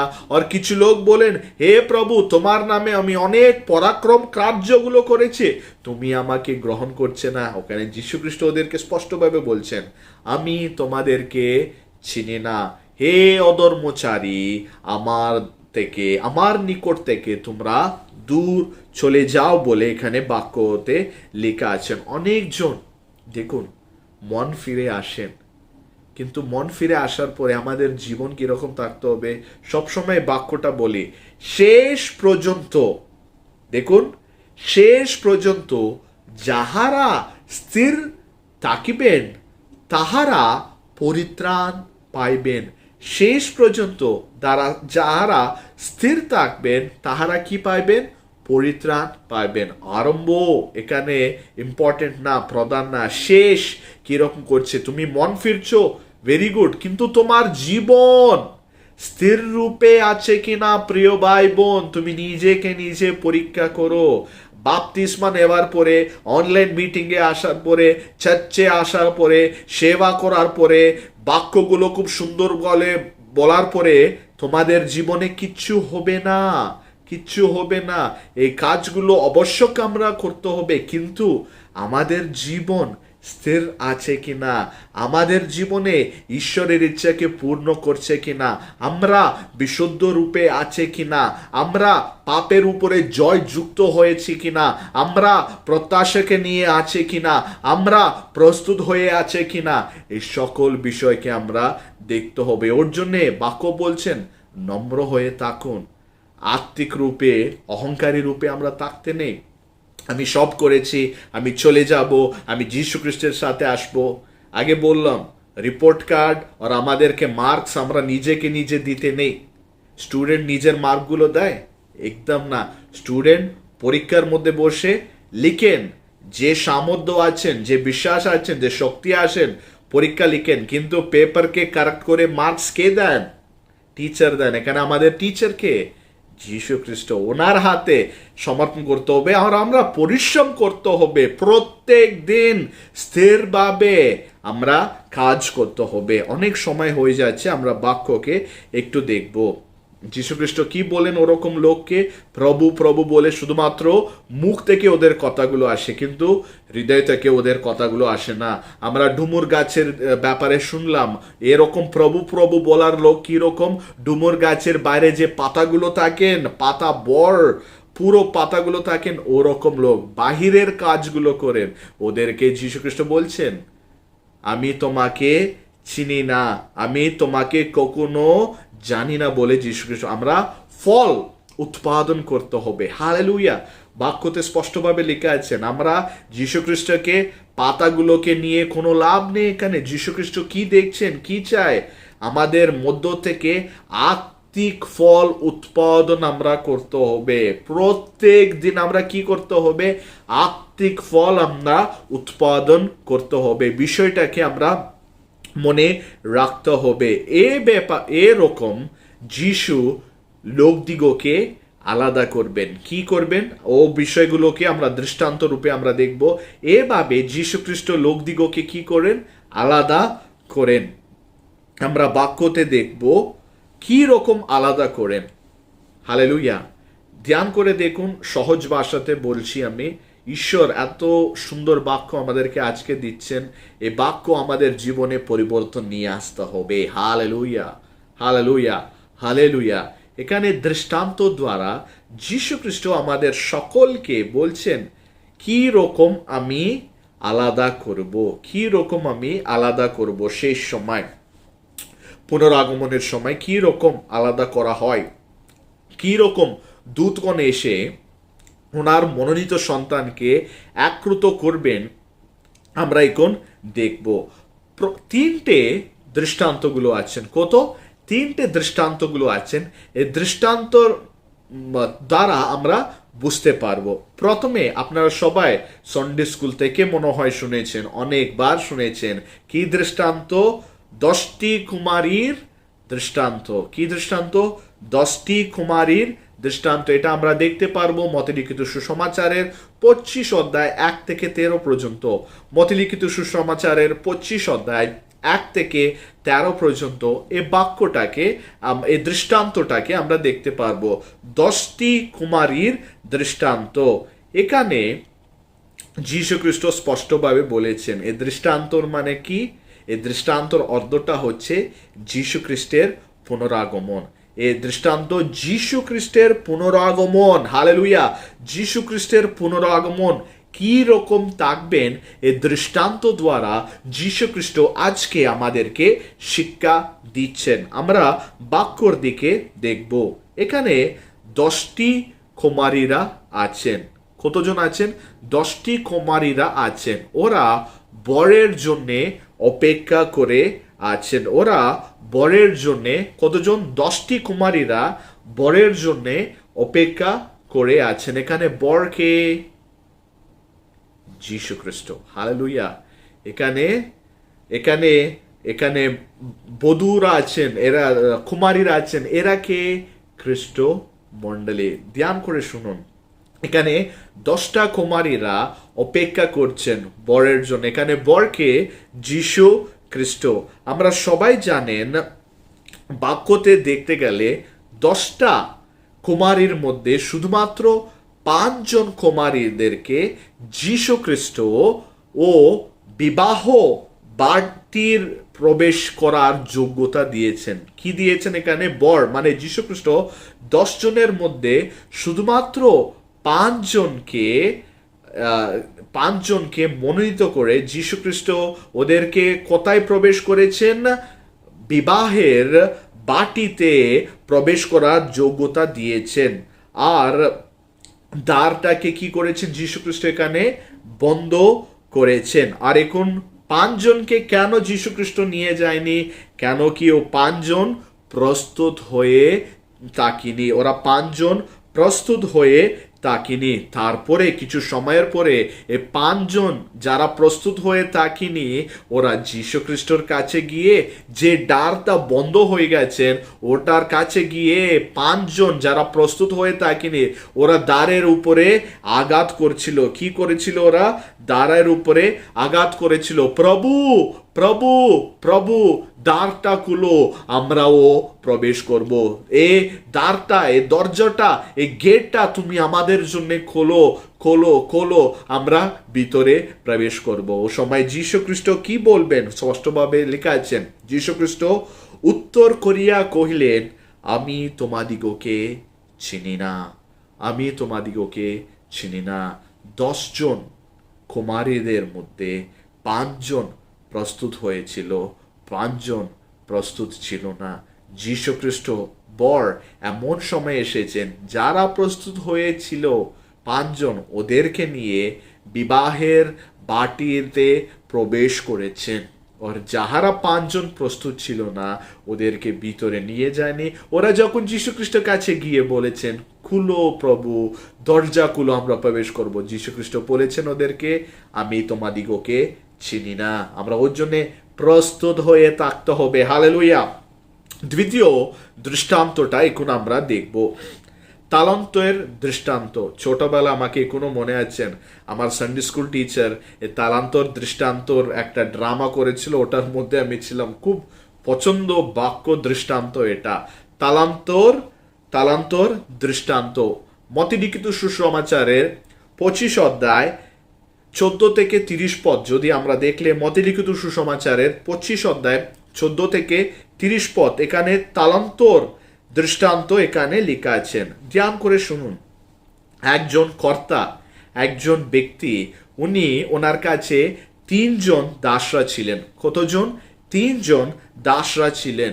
এই 3 জন দাসকে এ ব্যক্তি, এ কর্তা ও 3 জন দাসদেরকে একটা কাজ দিয়েছেন। কি দিয়েছেন? ওদেরকে একটা কাজ দিয়ে বাইরে দেশে চলে গেছেন। তোমাকে কাজটা দিচ্ছি, এই তালন্তটা দিচ্ছি, তোমরা এটাকে সব ব্যবহার করো, কাজ করো বলে বলেছেন। এখন এমন সময় এসেছেন, উনি বাইরে দেশে গিয়েছেন। বাইরে দেশে যাওয়ার পরে উনি আবার এসেছেন। এখানে আবার এসেছেন মানে কি? পুনরাগমন, যীশু খ্রিস্টের পুনরাগমন। উনি আরোহণ হয়ে কিছু কাজ আমাদেরকে দিয়েছেন, হ্যাঁ কি না বলুন? মথিলিখিত সুসমাচার 28 শেষ ভাগ যদি আমরা দেখলে এখানে দেখতে পারবো, যীশু খ্রিস্ট উনি আরোহণ হওয়ার আগে উনি আমাদেরকে দায়িত্ব দিয়েছেন। আবার যীশু খ্রিস্ট যেভাবে দৃষ্টান্তর মধ্যে ও কর্তা ও মালিক ও ব্যক্তি যেভাবে ও দাসের কাছে আবার আসবেন, আমাদের কাছেও যীশু খ্রিস্ট পুনরাগমনে উনি আমাদের কাছে আসবেন। দেখুন দৃষ্টান্তর মধ্যে এই 3 জন দাসদেরকে পিতা, এ কর্তা, এ মালিক কিছু কাজ দিল। এ মালিক, এ কর্তা কিছু দিনের পরে আসার পরে দাসদেরকে জিজ্ঞেস করেছেন, তোমাদেরকে একটা কাজ দিয়েছিলাম, কি করেছিল? ও 3 জনের মধ্যে 2 জন কাজটাকে পূর্ণ করেছেন, খুব ভালো করে করেছেন। ও সময় ও 2 জন ব্যক্তিকে নিয়ে, 2 জন দাসকে নিয়ে ইনি কি করেছেন? এ কর্তা, এ মালিকটা ভিতরে প্রবেশ করেছেন। আর এই কর্তা মালিকটা ও একজন, 3 জনের মধ্যে 2 জন শুধুমাত্র যে কাজ এ মালিক দিয়েছেন, এ কর্তা দিয়েছেন, ও কাজটাই করেছেন। কিন্তু 3 জনের মধ্যে একজন কোনো কাজ করিনি। ওর জন্যে যে কর্তা, এখানে কর্তাকে যীশু খ্রিস্ট ও দাসকে বলেছেন, আর তোমরা এ অনুপযোগী দাসকে বাহিরে অন্ধকারে ফেলিয়া দেও, সেই স্থানে রোদন ওর দন্ত ঘর্ষণা হইবে। বুঝতে পেরেছেন? প্রথমে আমরা প্রথম দৃষ্টান্ততে কি শিখলাম? প্রস্তুত হয়ে থাকতে হবে। আর দ্বিতীয় দৃষ্টান্ততে আমরা কি শিখেছি? আমরা কাজ করতে হবে। যে কাজ, যে দায়িত্ব ঈশ্বর যীশু খ্রিস্ট দ্বারা আমাদেরকে দিয়েছেন, ওটাকে আমরা করতে হবে। বুঝতে পেরেছেন প্রথম দৃষ্টান্ততে কি রকম যীশু আলাদা করেছেন প্রস্তুত হওয়ার লোক প্রস্তুত না হওয়ার লোককে। তারপরে দ্বিতীয় দৃষ্টান্ততে আমরা দেখতে পেরেছি কাজ করার লোক আলাদা হয়েছেন, কাজ যারা করিনি ওদেরকে রোদন করার, দন্ত ঘর্ষণা করার জায়গা মানে কি, কোথায়, নরকে ফেলে দিয়েছেন। এখন শেষে আরেকটা দৃষ্টান্ত দেখব। আমাদের যীশু খ্রিস্টের জ্ঞান এত মহান, প্রত্যেক দৃষ্টান্ততে এমন অর্ধটা যীশু খ্রিস্ট আমাদের জন্য দিয়েছেন। আমরা যীশু খ্রিস্টকে ধন্যবাদ জানাতে হবে, ঈশ্বরকে সত্যি করে ধন্যবাদ। এখন তৃতীয় দৃষ্টান্ত থেকে আমরা যাব। এই তৃতীয় দৃষ্টান্ত আমরা দেখতে পারবো মতিলিখিত সুসমাচারের 13 অধ্যায় 47 থেকে 50 পর্যন্ত। মতিলিখিত সুসমাচার 13 অধ্যায় 47 থেকে 50 পর্যন্ত। এই দৃষ্টান্ত হচ্ছে মাছের জাল দৃষ্টান্ত, মাছের জাল, ফিশিং নেটের দৃষ্টান্ত। এখানে এমন দৃষ্টান্ত, এই দৃষ্টান্ত বলছেন কিছু মাছগুলোকে ধরা হয়েছেন এই জালের দ্বারা, ও জালের মধ্যে বিভিন্ন মাছগুলো এসেছেন। ও সময়ে দূতগণরা এসে কি করেছেন, ধ্যান করে শুনুন। ও জালের মধ্যে অনেক বিভিন্ন মাছগুলো এসেছেন। এখন দূতগণরা ওখানে এসে কি করেছেন, বালগুলিকে সংগ্রহ করে একত্র করে একটা পাত্রের মধ্যে রেখেছেন। কি করেছেন, বিভিন্ন মাছগুলো যখন ও মাছের জালে যখন এসেছেন, দূতগণ এখানে এসে কি করেছেন, বালো মাছগুলোকে সংগ্রহ করে একত্র করে একটা পাত্রের মধ্যে রেখেছেন। তারপরে যে মন্দগুলি মাছগুলো আছেন ওগুলোকে ফেলে দিয়েছেন। বুঝতে পেরেছেন তো এখানে কি রকম আলাদা হচ্ছেন, বালগুলি, মন্দগুলি। এখানে বালগুলি মাছ মানে কি, যাহারা ধার্মিক কাজ করেন, ওরা ধার্মিকদেরকে এখানে আমরা কি বলি, বালগুলি বলি। বালগুলির মাছ, বালো মাছ মানে কি, ধার্মিক লোককে আমরা বালো মাছ বলে ডাকছি। আর মন্দগুলি মানে কি, এখানে অধর্মিক লোক যারা থাকেন ওদেরকে মন্দগুলি মাছ বলে ডাকা হচ্ছেন। দূতগণ এখানে এসে আলাদা করে এই মন্দগুলিকে কি করেছেন, একদম ফেলে দিয়েছেন, একদম যেখান থেকে নিয়েছেন ওখানে ফেলে দিয়েছেন। প্রিয় ভাই বোন, আমরা খ্রিস্ট ভাই বোন হওয়ার পরেও আমাদেরকে আবার যীশু খ্রিস্ট দূতগণের সহিত উনি কি করবেন, আমাদেরকে আলাদা করবেন। মাছগুলো সব এসেছেন, কিন্তু মাছের মধ্যে আমরা জালের মধ্যে পড়ে গেলে আমরা ভাবি হ্যাঁ আমি পরিত্রাণ পাবো, ওরকম না। যীশু খ্রিস্ট দূতগণকে বলেছেন, আপনারা ধরছেন বিভিন্ন মাছগুলো ওখানে আসছেন, কিন্তু সকল মাছগুলোকে আপনারা পাত্রে মানে স্বর্গরাজ্যে আপনারা রাখতে পারবেন না, শুধুমাত্র বালগুলিকে আপনারা রাখতে পারবেন, আর মন্দগুলোকে আবার আপনারা ফেলে দিন। যে জায়গা থেকে আপনারা নিয়ে এসেছেন ও সেই জায়গাতে আপনারা ফেলে দিন। দেখেছেন তো এখন পর্যন্ত প্রিয় ভাই বোনরা, খ্রিস্ট সমাজে এই বিষয়টাকে আমরা মনে রাখতে হবে। ওই জন্য আমি বলি স্থির থাকতে হবে। বাপটিজম নেওয়ার পরে আমাকে স্বর্গরাজ্যে কনফার্ম হয়ে গেছে টিকেট বলে যারা ভাবছেন, এটা যীশু খ্রিস্টের বাক্য থেকে আপনাদেরকে একটা সতর্ক বাণী। প্রিয় ভাই বোন, আমরা প্রতিদিন কিছু না কিছু কাজগুলো করতে হবে। প্রথম দৃষ্টান্ততে দেখেছিলাম আমরা প্রস্তুত হয়ে থাকতে হবে। 5 জন কুমারীর মতন যারা প্রস্তুত হয়ে থাকেনি ওদের মতন আমরা থাকতে নেই। আর দ্বিতীয়টা আমরা দেখতে পেরেছি কাজ করতে হবে। প্রতিদিন যে কাজ যীশু খ্রিস্ট আমাদেরকে দিয়েছেন ও কাজটাকে আমরা করতে হবে। আর তৃতীয় দৃষ্টান্ততে আমরা কি দেখলাম, বালগুলি মাছ মতন থাকতে হবে, মানে ধার্মিক লোক মতন আমরা থাকতে হবে, অধার্মিক লোক মতন আমরা থাকতে নেই। বুঝতে পেরেছেন? যীশুখ্রিস্ট দ্বিতীয় আগমনের সময় লোকদিগকে, খ্রিস্ট ভাই বোনদেরকে বিশেষভাবে কি রকম আলাদা করবেন আপনারা দেখেছেন। উনি কি করবেন? একত্রিত করবেন, সংগ্রহ করবেন। কে করবেন? দূতগণ করবেন। তারপরে শেষ দিনে, আগেও বলেছিলাম, যিশু কি করবেন? দূতগণের সহিত ছাগল থেকে মেষকে আলাদা করবেন। কি করবেন? ছাগল থেকে মেষকে আলাদা করবেন। শাম গাছ থেকে গমকে আলাদা করবেন। শাম গাছ থেকে গমকে আলাদা করবেন। যারা কাজ করছেন ওদেরকে, যারা কাজ করছে না ওদের কাছ থেকে দূরে রাখবেন। তারপরে বাক্যতে লিখে আছেন, ভালোগুলিকে মন্দগুলি হইতে আলাদা করবেন। ভালোগুলিকে মন্দগুলি হইতে আলাদা করবেন। তারপর লেখা আছেন, ধার্মিক লোককে দুষ্ট লোক হতে আলাদা করবেন। ধার্মিক লোককে দুষ্ট লোক থেকে আলাদা করবেন।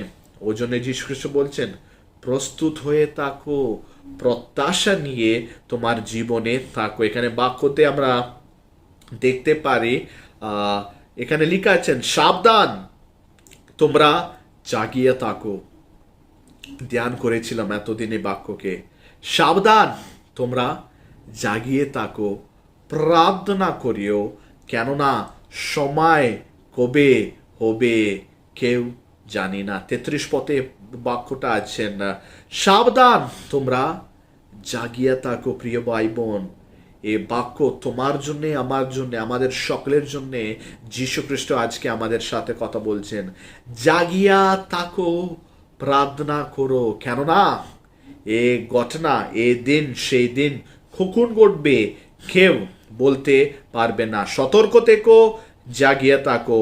তুমি স্থিরভাবে তোমার জীবনকে স্থাপন করো, নির্মাণ করো। ব্যক্তিগত রূপে তুমি যীশু খ্রিস্টের সাথে একটা সম্পর্কটাকে দৃঢ় করে বলে বাক্যটা এখানে বলছেন। দেখুন, যীশু খ্রিস্ট পিতা ঈশ্বরের প্রেমের দ্বারা আমাদেরকে রক্ষা করে আমাদেরকে পরিত্রাণ পাওয়ার যোগ্যতা যীশু আমাদেরকে দিয়েছেন। কি যোগ্যতা দিয়েছেন? পরিত্রাণ পাওয়ার যোগ্যতা যীশু আমাদেরকে দিয়েছেন। বাক্যটাকে আমরা দেখব প্রথম তেসলোনিকা পত্রের 5 অধ্যায় 9 ও 10 পদ। প্রথম তেসলোনিকা পত্রের 5 অধ্যায় 9 ও 10 পদ। এখানে লেখা আছেন, কেননা ঈশ্বর আমাদেরকে ক্রোধের জন্য নিযুক্ত করেনি। প্রিয় ভাই বোন, এই বিষয়টাকে একটু আগে বলতে হবে আপনাদেরকে। যিশু দ্বারা যে রক্ষা আমরা পেয়েছিলাম, আর ঈশ্বর যিশুর দ্বারা যে কাজ আমাদের জীবনে করেছেন, এটা আমাদের উপরে ক্রোধ দেখানোর জন্য এই কাজটাকে করেনি। কালকেও আপনাদেরকে বলেছিলাম, উনি শাশ্বতকাল ওনার সাথে আমাদেরকে রাখার জন্য উনি সব সময় সব দিক থেকে উনি কি করছেন? চেষ্টা করছেন। উনি আমাদের উপরে ক্রোধ সবসময় দেখানোর জন্যে পিতা ঈশ্বর আর পুত্র যীশু খ্রিস্ট নয়। এখানে বাক্যতে লেখা আছেন, কেননা ঈশ্বর আমাদিগকে ক্রোধের জন্য নিযুক্ত করেন নাই, কিন্তু আমাদের প্রভু যীশু খ্রিস্ট দ্বারা পরিত্রাণ লাভের জন্য তিনি আমাদের নিমিত্ত, যীশু খ্রিস্ট আমাদের নিমিত্ত মরিলেন, যেন আমরা জাগিয়া থাকি বা নিদ্রা যায় তাহার সঙ্গে জীবিত থাকি। তাহার সঙ্গে আমরা জীবিত থাকি। হালেলুয়া। ক্রোধের জন্যে ঈশ্বর আমাদেরকে সৃষ্টি করেনি। কেন? ক্রোধের জন্য না। কেন? উনি আমাদেরকে কি দেওয়ার জন্য সৃষ্টি করেছেন? পরিত্রাণ। উনি আমাদেরকে কি দেওয়ার জন্য ওনার একজাত্র পুত্রকে আমাদের মাঝে পাঠিয়েছেন? পরিত্রাণ। পরিত্রাণ আমাদেরকে দেওয়ার জন্য ওনার একজাত্র পুত্র কি হয়েছেন? মরেছেন আমাদেরকে পরিত্রাণ দেওয়ার জন্যে। ও আমরা এখানে আরেকটা বিষয় দেখতে হবে, পরিত্রাণ মানে কি? পরিত্রাণ মানে কি? এখানে পরিত্রাণ মানে কি দেখানোর আগে একটা দেখতে হবে, আমরা মরলেও না জীবিত থাকলেও আমরা তাহারি, আমরা খ্রিস্টেরই। বাক্যতে লিখে আছেন আমরা যদি মরলেও নালে জীবিত থাকলেও আমরা তাহারি। এখানে পরিত্রাণ মানে কি জানেন? পরিত্রাণ মানে কি? তাহার সঙ্গে জীবিত থাকা, শাশ্বতকাল জীবিত থাকা পরিত্রাণ। এখানে বলেছেন না ঈশ্বর পরিত্রাণ আমি দেব, আপনাদেরকে পরিত্রাণ দেওয়ার জন্যে আমার একজাত্র পুত্র তোমাদের পাপের জন্যে মরেছেন। তারপরে এখানে পরিত্রাণ মানে কি? পরিত্রাণ মানে শাশ্বতকাল ঈশ্বরের সঙ্গে জীবিত থাকা। পরিত্রাণ মানে কি? শাশ্বতকাল ঈশ্বরের সাথে, ঈশ্বরের সঙ্গে জীবিত থাকার বিষয়কে আমরা বলি পরিত্রাণ। পরিত্রাণ দেওয়ার জন্যে যীশু খ্রিস্ট উনি ক্রুশের উপরে উনি প্রাণ দিয়েছেন, পুনরুদ্ধিত হয়েছেন, আবার এখন দ্বিতীয় আগমনের সময় উনি আমাদের মাঝে আসিতেছেন। বাক্যকে দেখব, পৌল ভক্ত বলেছেন এ সকল কথা বলিয়া একজন অন্যজনকে সান্ত্বনা দিও। প্রথম তেসলোনিকা পত্রের 4 অধ্যায় 18 পদ।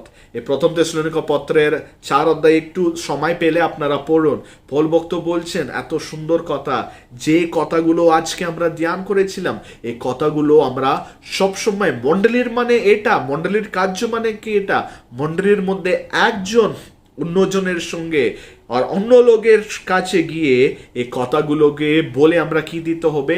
সান্ত্বনা দিতে হবে। কি কথা দিতে হবে? ঈশ্বর আমাদেরকে ওনার ক্রোধ দেখানোর জন্য সৃষ্টি করেনি, ঈশ্বর আমাদেরকে ওনার পরিত্রাণ দেওয়ার জন্য সৃষ্টি করেছেন। ঈশ্বরের পরিত্রাণ মানে কি? পরিত্রাণ কখন সম্পূর্ণ হবে? যখন আমরা ঈশ্বরের সঙ্গে জীবিত থাকবো চিরকাল, অনন্তকাল। আমরা চিরকাল যখন ঈশ্বরের সাথে জীবিত থাকব, ও সময় যে পরিত্রাণের উপহার আমাদেরকে যীশু খ্রিস্টর দ্বারা দিয়েছেন ওটা পূর্ণ হবে। এই কথাটা একজন অন্যজনকে বলে আমরা কি দিতে হবে? সান্ত্বনা দিতে হবে। আমরা সব সময় প্রত্যাশা নিয়ে থাকতে হবে। আমরা কোনোদিন, খ্রিস্ট ভাই বোনরা, একটা বিষয়, কোনোদিন ভয় পেতে নেই, বীরত্বর আত্মা আমাদের ভিতরে থাকতে নেই। দেখুন আমরা কে? দীপ্তির সন্তান। হালেলুয়া! আমরা কে? দীপ্তির সন্তান। এ জগৎ অন্ধকার হতে পারে, ঘর অন্ধকারের মধ্যে, পাপের মধ্যে হতে পারে, কিন্তু আমরা সদা সর্বদা দীপ্তির সন্তান মতন আমরা থাকতে হবে। আমরা আন্তরিকভাবে আমরা ফল উৎপাদন করার জন্য আমরা কি করতে হবে? আন্তরিকভাবে আমরা আমাদের জীবনে পরিবর্তন রাখতে হবে। ওর জন্য আমরা সবসময় প্রার্থনা করতে হবে সদা সর্বদা, তোমার রাজ্য আইসুক, তোমার রাজ্য আইসুক। ও রাজ্যের জন্য আমরা প্রস্তুত হয়ে থাকতে হবে। ওর জন্য আমরা যে কষ্ট, দুঃখ, তাড়না, যন্ত্রণা, ব্যথা, বেদনা আসবেন আমাদের জীবনে, আমরা ভয় পেতে নেই, কিন্তু আহ্লাদিত হয়ে থাকতে হবে, আনন্দিত হয়ে থাকতে হবে, উল্লাসিত হয়ে থাকতে হবে। কেন কি? খ্রিস্ট সন্তানের জীবনে একটা প্রত্যাশা যীশু খ্রিস্ট আমাদেরকে দিয়েছেন। কি দিয়েছেন? আমি যাচ্ছি, তোমাদের জন্য একটা স্থান প্রস্তুত করছি, আমি আবার পুনরায় আসব, আর আমার নিকটে থাকার জন্য তোমাদেরকে আমি লইয়া যাব বলে যীশু খ্রিস্ট স্পষ্টভাবে বলেছেন। কেন কি? একদিন আমরা আমাদের জীবনে আমরা কি পাবো? উত্তরাধিকার পাবো। একদিন আমাদের জীবনে মহান আশীর্বাদ আমরা পাবো। আর একদিন ঈশ্বরের নিকটে, ঈশ্বরের সাথে আমরা কি পাবো? সহভাগিতা পাবো। আশীর্বাদ, সহভাগিতা, উত্তরাধিকার। যাহারা মনোনীত আছেন, যাহারা প্রস্তুত হয়ে আছেন, যাহারা ঈশ্বরের কার্যগুলো করছেন, যারা ধার্মিক রূপে আছেন, শুধুমাত্র এরা ঈশ্বরের সহিত থাকবে। পরিত্রাণকে সম্পূর্ণভাবে ওরা পরিত্রাণকে পাবেন। এ বিষয়টাকে আমরা দেখতে হবে। আগে বলেছিলাম একটা সময় আসবে, বিচারের সময়। আগে বলেছিলাম কৃষ্ণ মণ্ডলীকে, যারা মনোনীত সন্তান আছেন, ওদেরকে দূতগণ এর সহিত যীশু খ্রিস্টের কাছে নিয়ে যাওয়া হবেন। আমরা যারা জীবিত আছি যীশু খ্রিস্টের সাথে সাক্ষাৎ করব, যারা মরে আছেন ওরা উঠবেন, ওরাও সাক্ষাৎ করবেন।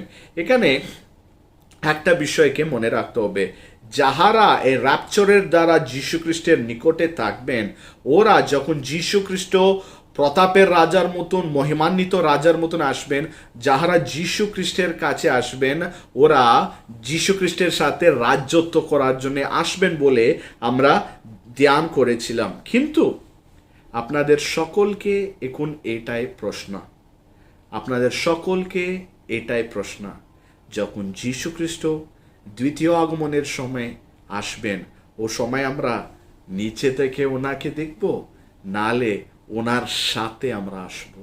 আরেকবার জিজ্ঞেস করছি, যখন যীশু খ্রিস্টের পুনরাগমন হবে, ও সময় আমরা নিচে থেকে ওনাকে দেখব, নালে উপর থেকে ওনার পিছনে আমরা আসব? উপর থেকে দেখব বলে আপনাদেরকে প্রশ্ন জিজ্ঞেস করছি। দুটো উদাহরণ দেখব। নোয়া জীবনকে দেখুন, নোয়া জীবন, নোয়ার পরিবারের জীবনকে দেখুন। মহাবৃষ্টি এসে সম্পূর্ণ রীতিতে পৃথিবী নাশ হয়ে গেল। ও সময় নোয়া উপর থেকে দেখেছিল। কোথায় থেকে? যখন মহাবৃষ্টি এসে পৃথিবীটা নষ্ট হয়ে গেল, ধ্বংস হয়ে গেল, ও সময় নোয়া কোথায় থেকে দেখেছেন? উপর থেকে দেখেছেন। যখন সদোম ও গমোরা, যখন ঈশ্বরের ক্রোধকে, ঈশ্বরের বিচারকে নিয়ে যখন সদোম ও গমোরা নাশ হয়ে গেছেন, আব্রাহাম কোথায় থেকে দেখেছেন? উপর থেকে দেখেছেন। যখন যীশু খ্রিস্টের দ্বিতীয় আগমনের সময় উনি বিচার করার জন্য যখন এই পৃথিবীতে আসবেন, ও সময়ও আমরা উপর থেকে দেখতে হবে, নিচে থেকে না, নিচে থেকে না, উপর থেকে দেখতে হবে। যারা কার্য করবেন ওরা উপরে থাকবেন, যারা ধার্মিক লোকরা থাকবেন ওরা উপরে থাকবেন, যারা ভালো লোকরা থাকবেন ওরা উপরে থাকবেন, যারা প্রত্যাশা কিনে থাকবেন ওরা উপরে থাকবেন, যারা প্রস্তুত হয়ে থাকবেন ওরা উপরে থাকবেন, যারা স্থির থাকবেন ওরা উপরে থাকবেন, যাহারা প্রতিদিন আত্মিক ফলকে উৎপাদন করবেন, যাহারা উপরে থাকবেন। প্রিয় ভাই বোন, তুমি কোথায় থাকবে? তুমি কোথায় থাকবে?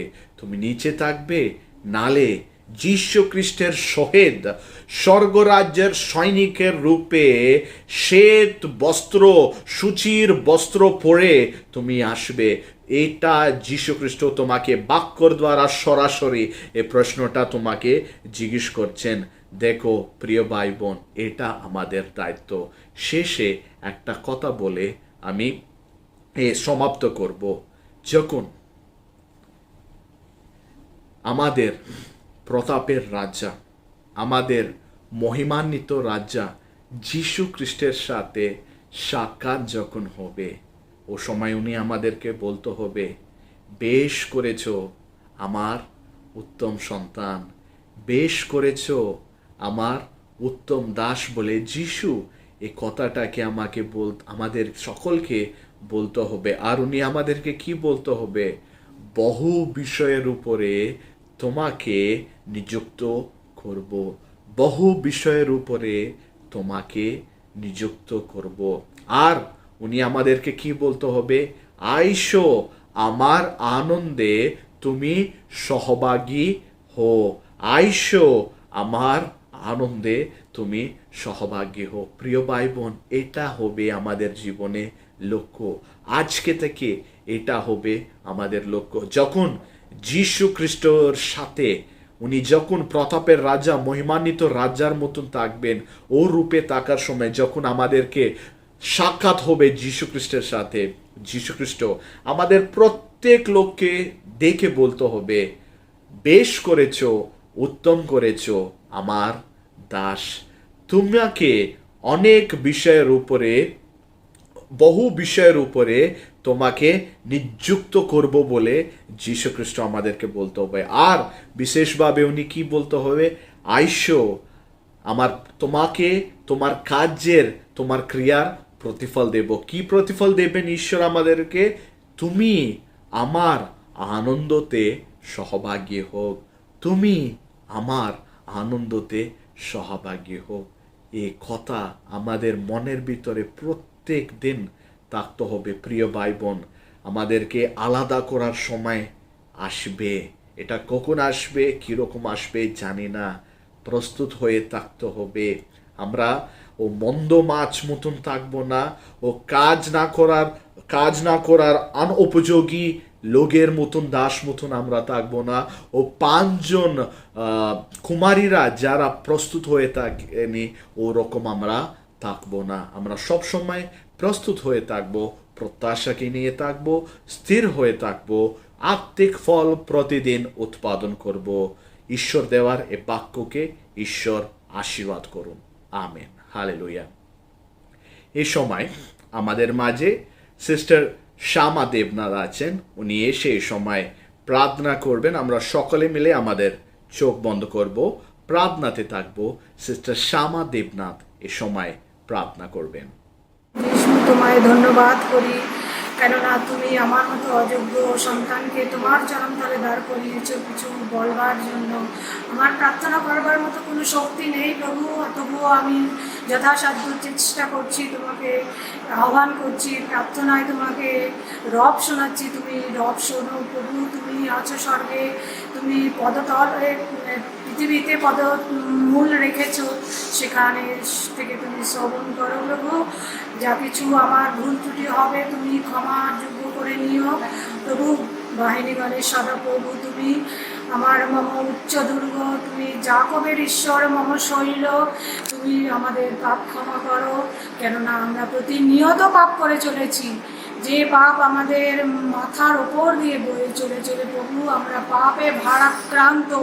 তুমি এই পাপ ক্ষমা করো প্রভু, তোমার করুণার বাহুল্য অনুসারেই করো। তুমি দয়াময় ঈশ্বর, তুমি যাকবের ঈশ্বর, ইসহাকের ঈশ্বর, আব্রাহামের ঈশ্বর। তোমার কাছে আমার বিনতি এই যে তুমি আমাদের অভিষিক্ত করে নিয়ে এসেছ।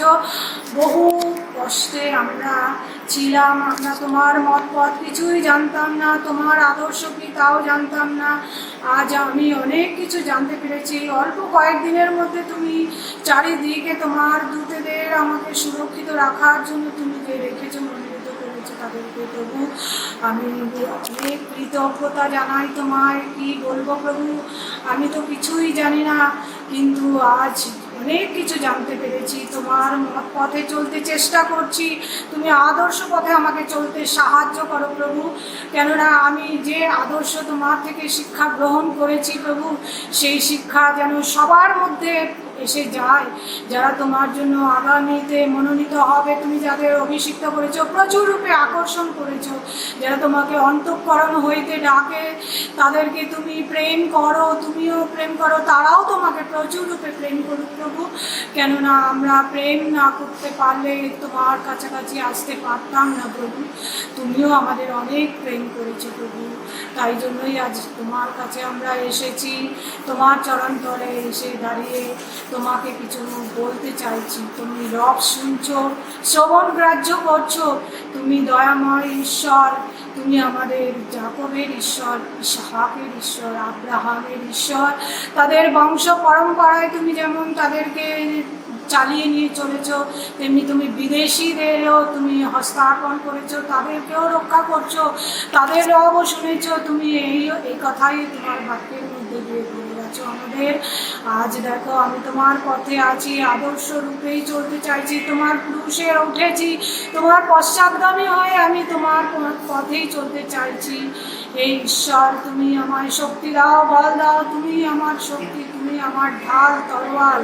যারা আমাদেরকে উচ্ছট করতে চায়, যারা আমাদেরকে বিনাশের চেষ্টা করে, তাদেরকে তুমি প্রতিহত করো। তাদের উপর তোমার আশীর্বাদী হাত রাখো, যাতে তাদের মন ফিরে যায়, তারা যেন অভিষিক্ত হতে পারে, তোমার চরণতলে আসতে পারে চিরদিনের জন্য। কারণ তুমি একমাত্র সর্বশক্তিমান ঈশ্বর, তোমার মতো ঈশ্বর কেউ নেই এই জগতে। যত দেবতা রয়েছে, আমি অনেক ধর্মগ্রন্থ শাস্ত্র পড়াশোনা করেছি প্রভু, কিন্তু আমার এই পবিত্র বাইবেল আমাকে 2 দিনের মধ্যে আমার মন চেঞ্জ করে দিয়েছে প্রভু। আমি তোমার মত পথেই এসে গেছি। তাই তুমি সবাইকে এরকম আমার মতো নিয়ে চলে আসো, খুব তাড়াতাড়ি অভিষিক্ত করো এবং তাদেরকে তোমার মত পথে চলতে সাহায্য করো। তুমি যতদিন না আসবে ততদিন তোমার এই রাজ্যপাটের মধ্যে অনেক অরাজকতা বিশৃঙ্খলা চলেই চলেছে।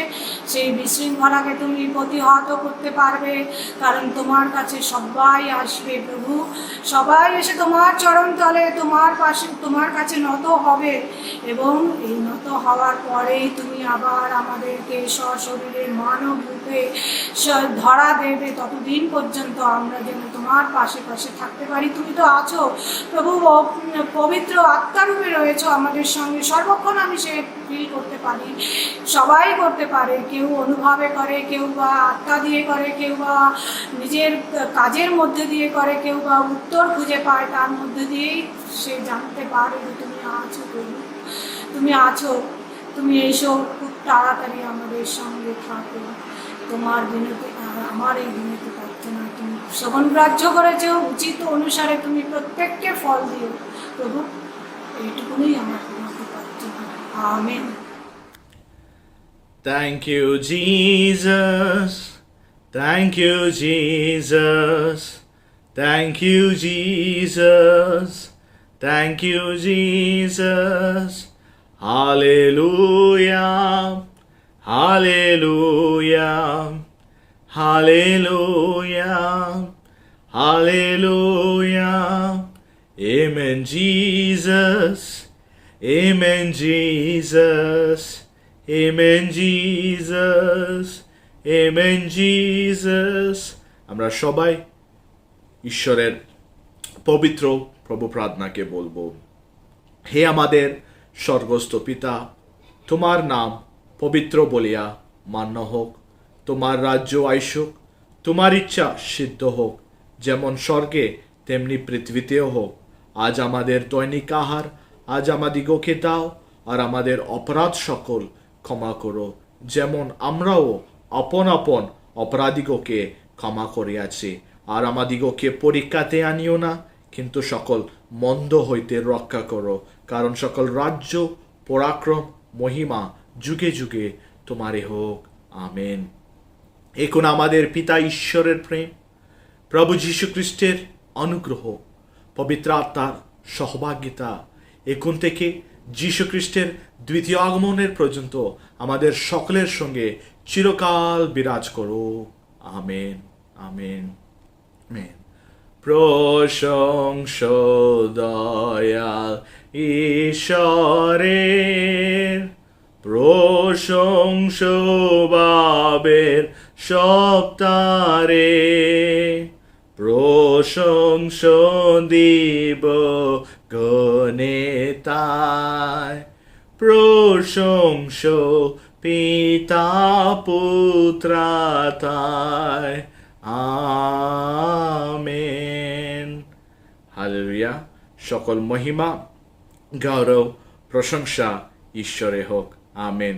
ঈশ্বর আপনাদের সকলকে প্রচুর রূপে আশীর্বাদ করুন। সকলকে জয় যিশু। सबको जय मसीह की। God bless you. Thank you all.